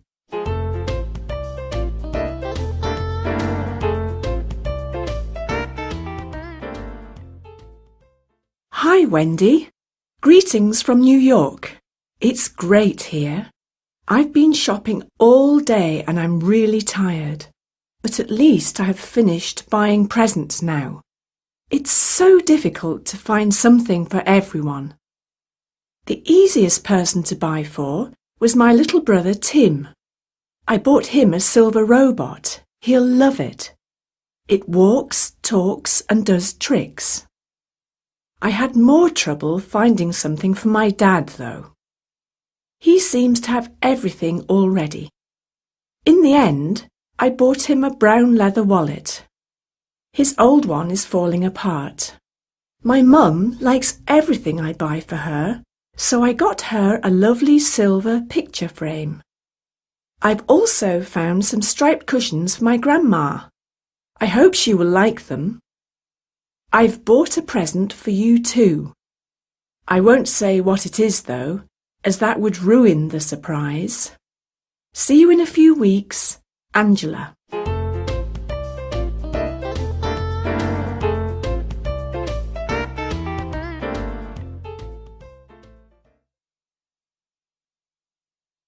English in Use 9. Exercise 1A, page 92.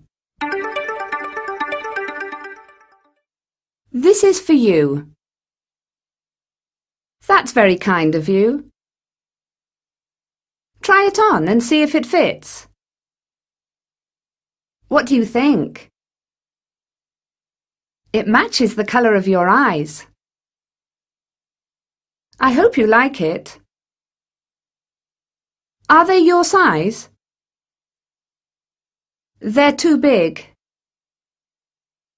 You can exchange them. Thanks. Exercise 1B, page 92.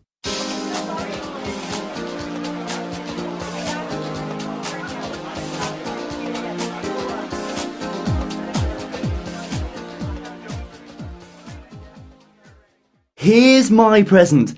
I hope you like it. Fantastic. I've always wanted trainers like these, and they go with my new tracksuit. I'm glad you like them. Are they your size? Oh no, they're too big. That's all right. You can exchange them. Thanks. Don't mention it.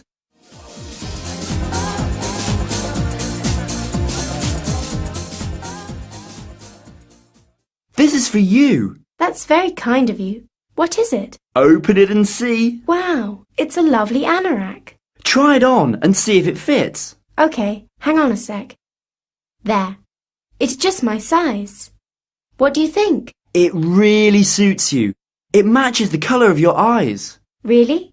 Thank you very much.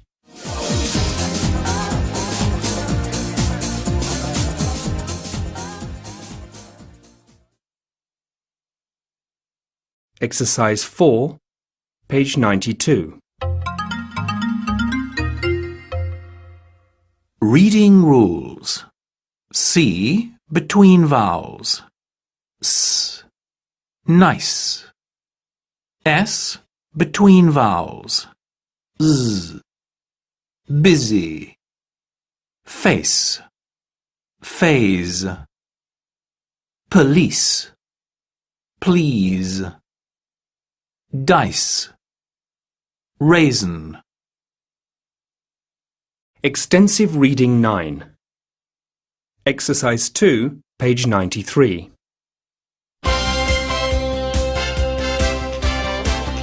Choices. You make them.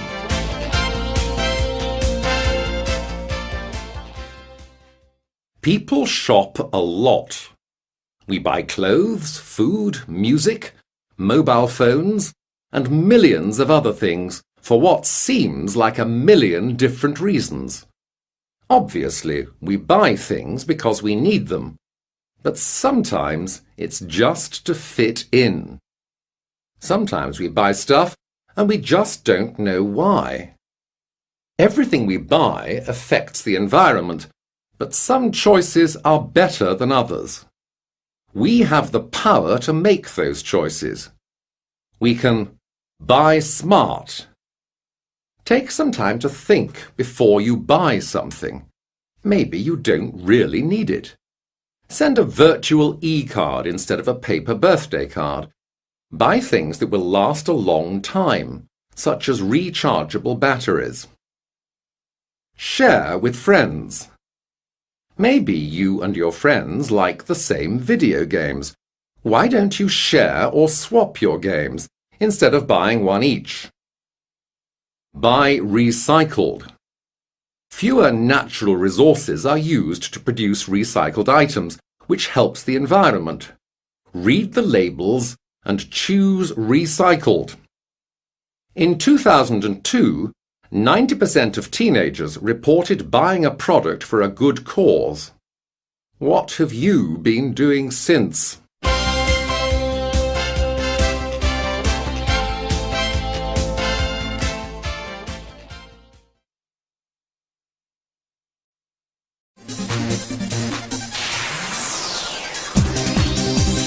Module 10.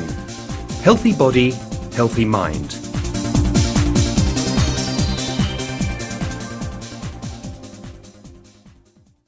(10A) Stress-free.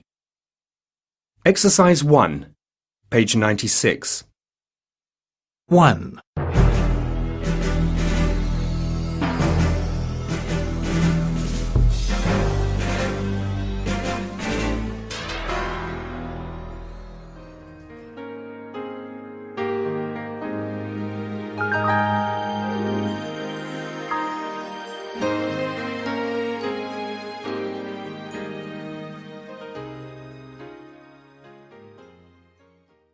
Two.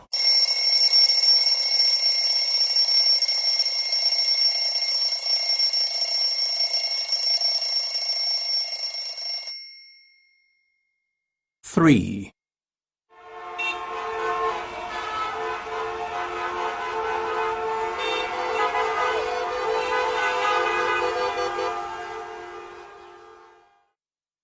4.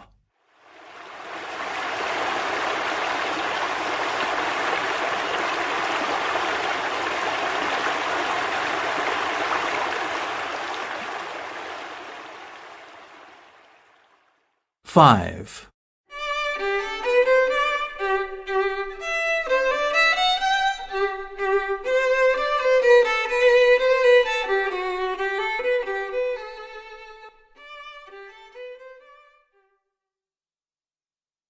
'Exercise 3B, page 96.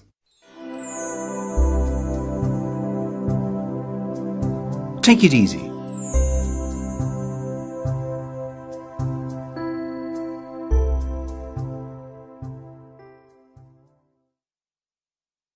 I don't have enough time to talk with my friends, watch TV, or simply sit around and do nothing. I'm always studying, practicing the guitar, or doing sports. Help! Time management is the answer. Make a weekly planner and separate the have-tos from the want-tos. Allow some want-tos in your daily timetable. My brother and I are always fighting about silly things, and I always get the blame, while Sam gets away with everything. What should I do? If you scratch my back, I'll scratch yours. You can't always have it your way. Learn to cooperate. A new girl has come to our school. She's pretty, and all my mates say she's a snob. They're spreading all kinds of rumours about her, and no one will talk to her now. I think that's unfair. How can I help her? People like to gossip. Most of the time it is harmless. but it can also be hurtful. Break the chain. Don't spread gossip. Just say to your mates that you are not interested in mean gossip. Don't believe everything you hear. Introduce yourself, talk to her, and form your own opinion.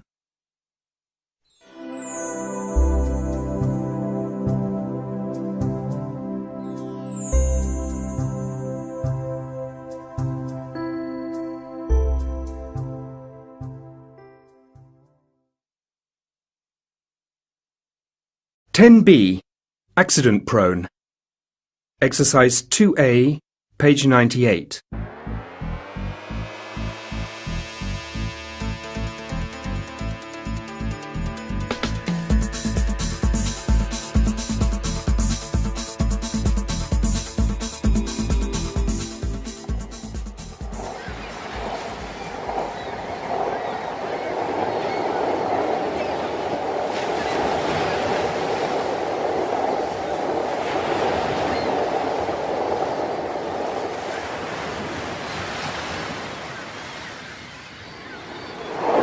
Hey, Bill, look at me! Look out for! Ah! That lamppost! Too late. Are you alright? I think I've twisted my ankle. It really hurts. Don't worry, I'll call for an ambulance. In the meantime, let me wrap your ankle with my scarf. You've hurt yourself quite badly, young man. Your ankle might be broken, you know. Bad luck, Matt. I'm sure you'll be fine soon. Let's just call it a summer break.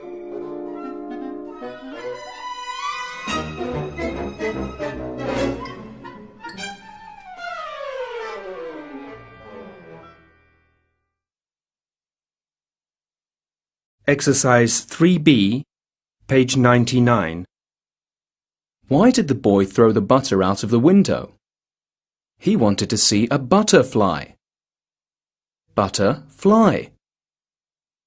Which day of the week do fish hate? Friday. Fry-day. Exercise 7A, page 99.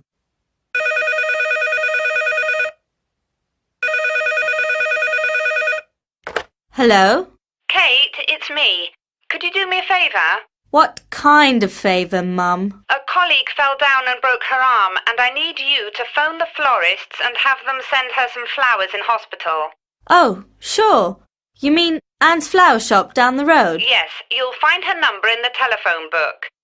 Tell Anne we want a nice bouquet for the occasion, around £10 to £15. I'll pay her tomorrow morning if that's okay with her. Okay.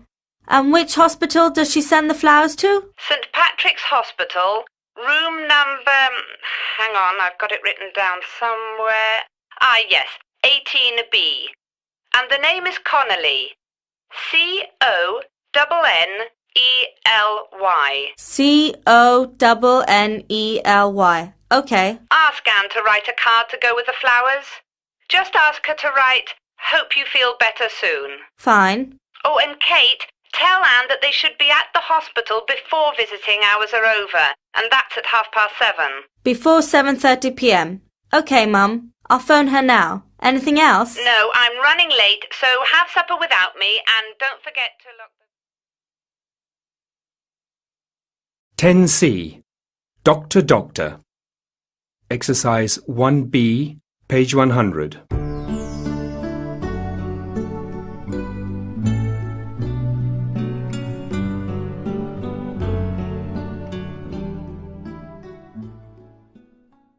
Dear Wornout, it seems that you are exhausted. Here are a few things you can try in order to feel better and be able to take part in the tournament. First of all, it's important to get some rest. Why don't you take a couple of days off training? This way, you'll give yourself the chance to relax. You should also think about your eating habits. Eat more fruit and vegetables, and drink plenty of water. If you do this, you'll give your body the vitamins and energy it needs to perform well. I hope my advice helps. Good luck in the tournament. 10D. Culture Corner. Exercise 1, page 101. RFDSA.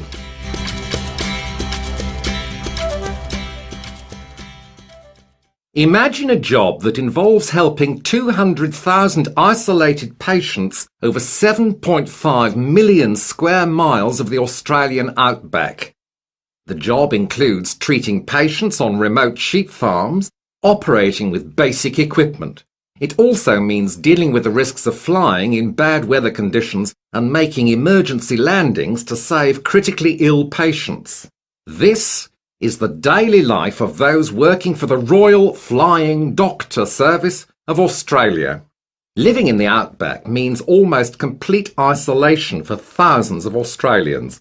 It's unusual to find homes or small villages within 60 miles of each other, let alone a hospital. The RFDSA, which is a non-profit charity, was set up in 1928. Since then, it has been helping those who live in remote areas of Australia. Today, it offers primary health care from an aeroplane, 24 hours a day, 365 days a year, as well as educational assistance. If the doctors are unable to treat a patient, they will fly them to the nearest hospital to be treated there. To learn more about the RFDSA, visit www.flyingdoctor.net/default. English in Use 10. Exercise 1A, page 102.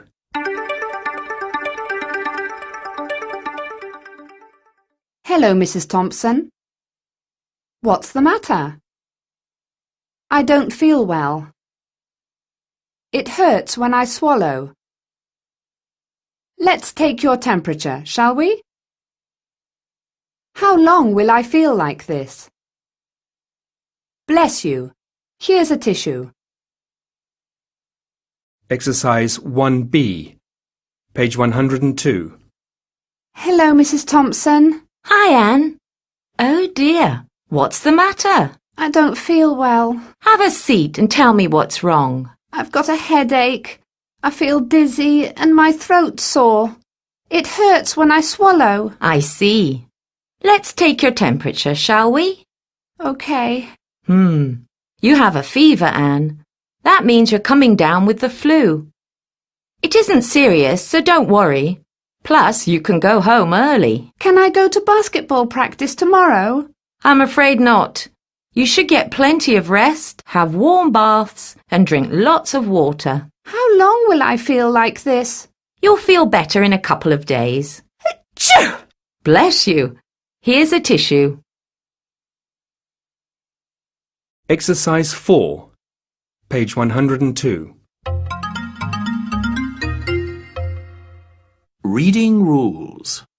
O-W, O-U, ow, bow, loud, U, O,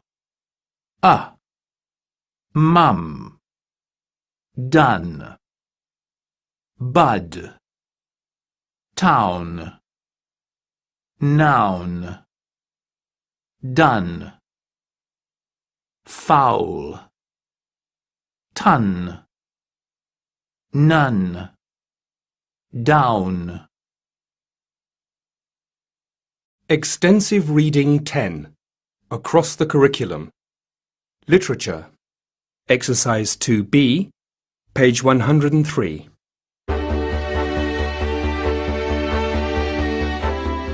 Daniel Defoe, 1660 to 1731, an English novelist and journalist, is most famous as the author of Robinson Crusoe, 1719, a story of a man shipwrecked alone on an island. Among his other works are Moll Flanders, 1722, A Journal of the Plague Year, 1722, and Captain Jack, 1722. His last great work of fiction, Roxana, appeared in 1724. Defoe went into politics and trade and traveled all over Europe. In 1684, he married Mary Tuffley. They had 2 sons and 5 daughters.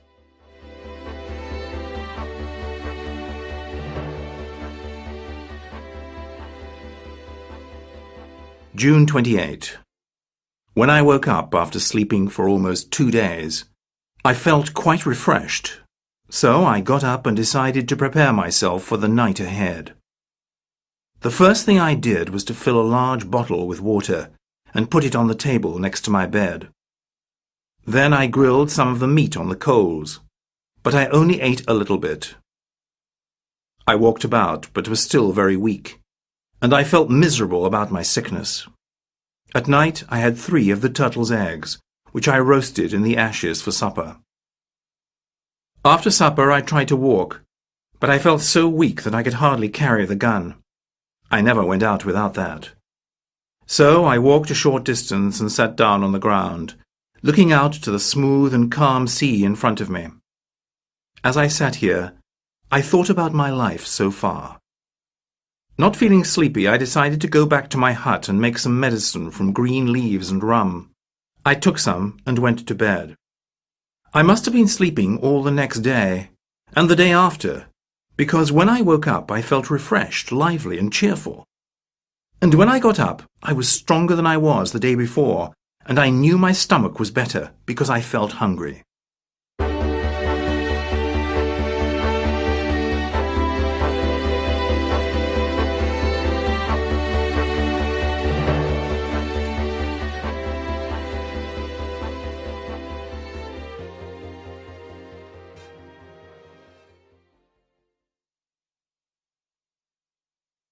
Song, Modules 1 and 2, Exercise 1, page SS1.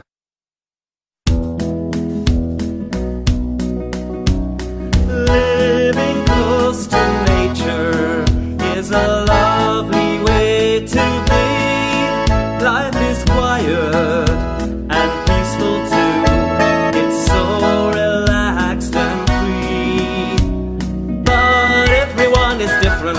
We all have different ways, different thoughts of what to do and where to spend our days. So find the place where you belong, the place that makes you smile, the place that gives you what you want, where you can live in style.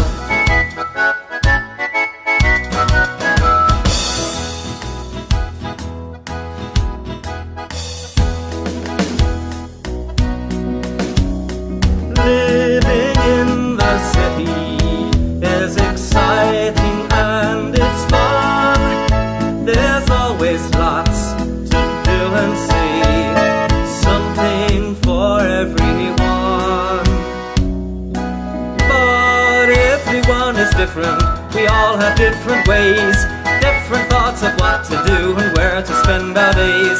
So find the place where you belong, the place that makes you smile, the place that gives you what you want, where you can live in style. But everyone is different, we all have different ways, different thoughts of what to do and where to spend our days. So find the place where you belong, the place that makes you smile, the place that gives you what you want, where you can live in style.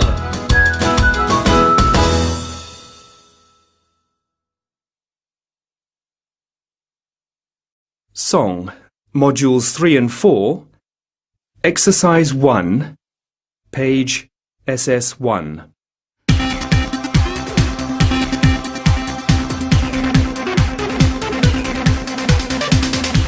The future's yours, just look and see. Be anything you want to be. Just remember who you are, a trailblazer. And the star against some odds, you still can win.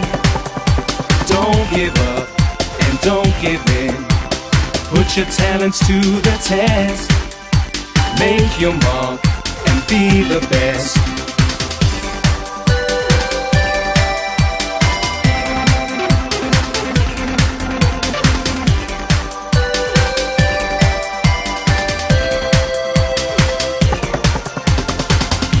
No matter what you want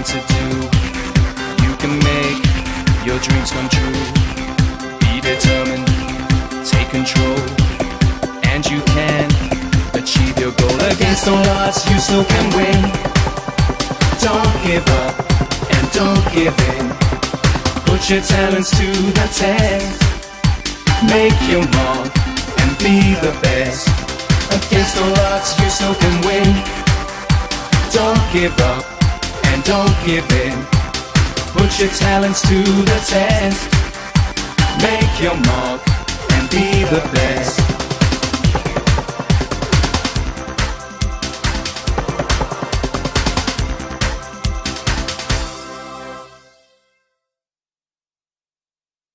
Song, Modules 5 and 6. Exercise 1, page SS2.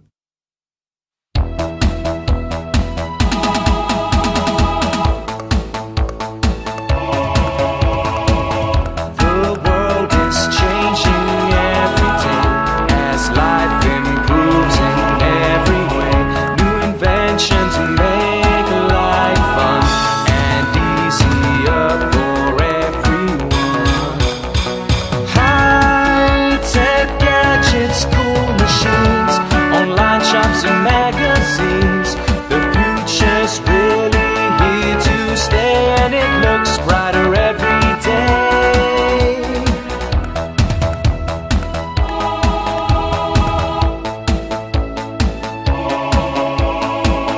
Our whole lives are computerized. The world is much more organized. The magic of technology will help us all live happily. High-tech gadgets, cool machines, online shops and magazines. The future's really here to stay, and it looks brighter every day. High-tech gadgets, cool machines, online shops and magazines. The future's really here to stay, and it looks brighter every day.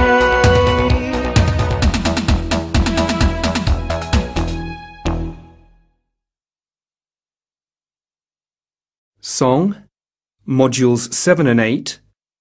Exercise 1, page SS2.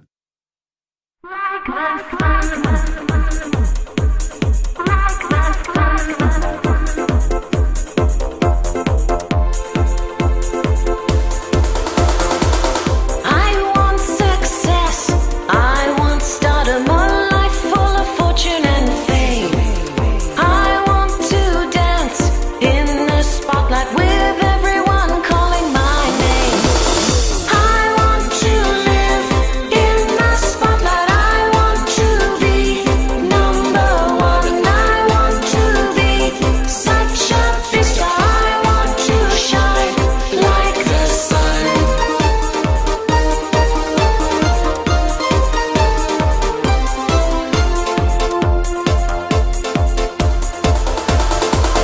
One day I'll be on the front page. My work will excite and inspire. People will know all about me, and I'll set the whole world on fire. I want to live in the spotlight. I want to be number one. I want to be such a big star. I want to shine like the sun.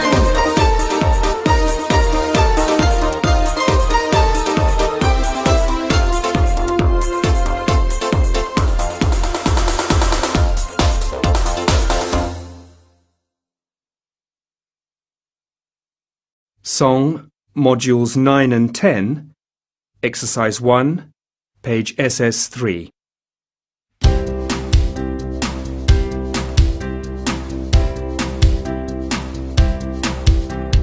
When I'm under the weather, or when I'm feeling ill, there's one thing that works for me, much more than any pill. You are the best medicine. You take away my pain whenever I am sad or blue. You make me smile again. You are the best medicine. You take away my pain whenever I am sad or blue. You make me smile again.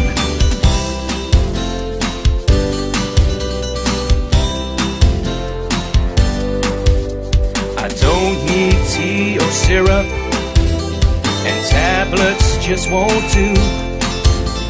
The only cure for my disease is spending time with you.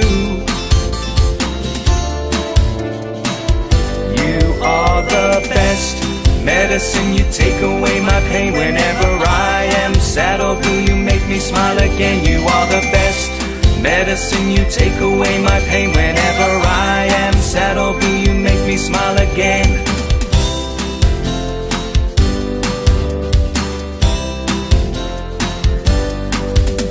The doctors can't explain why my symptoms disappear, and I'm in perfect health again whenever you are near.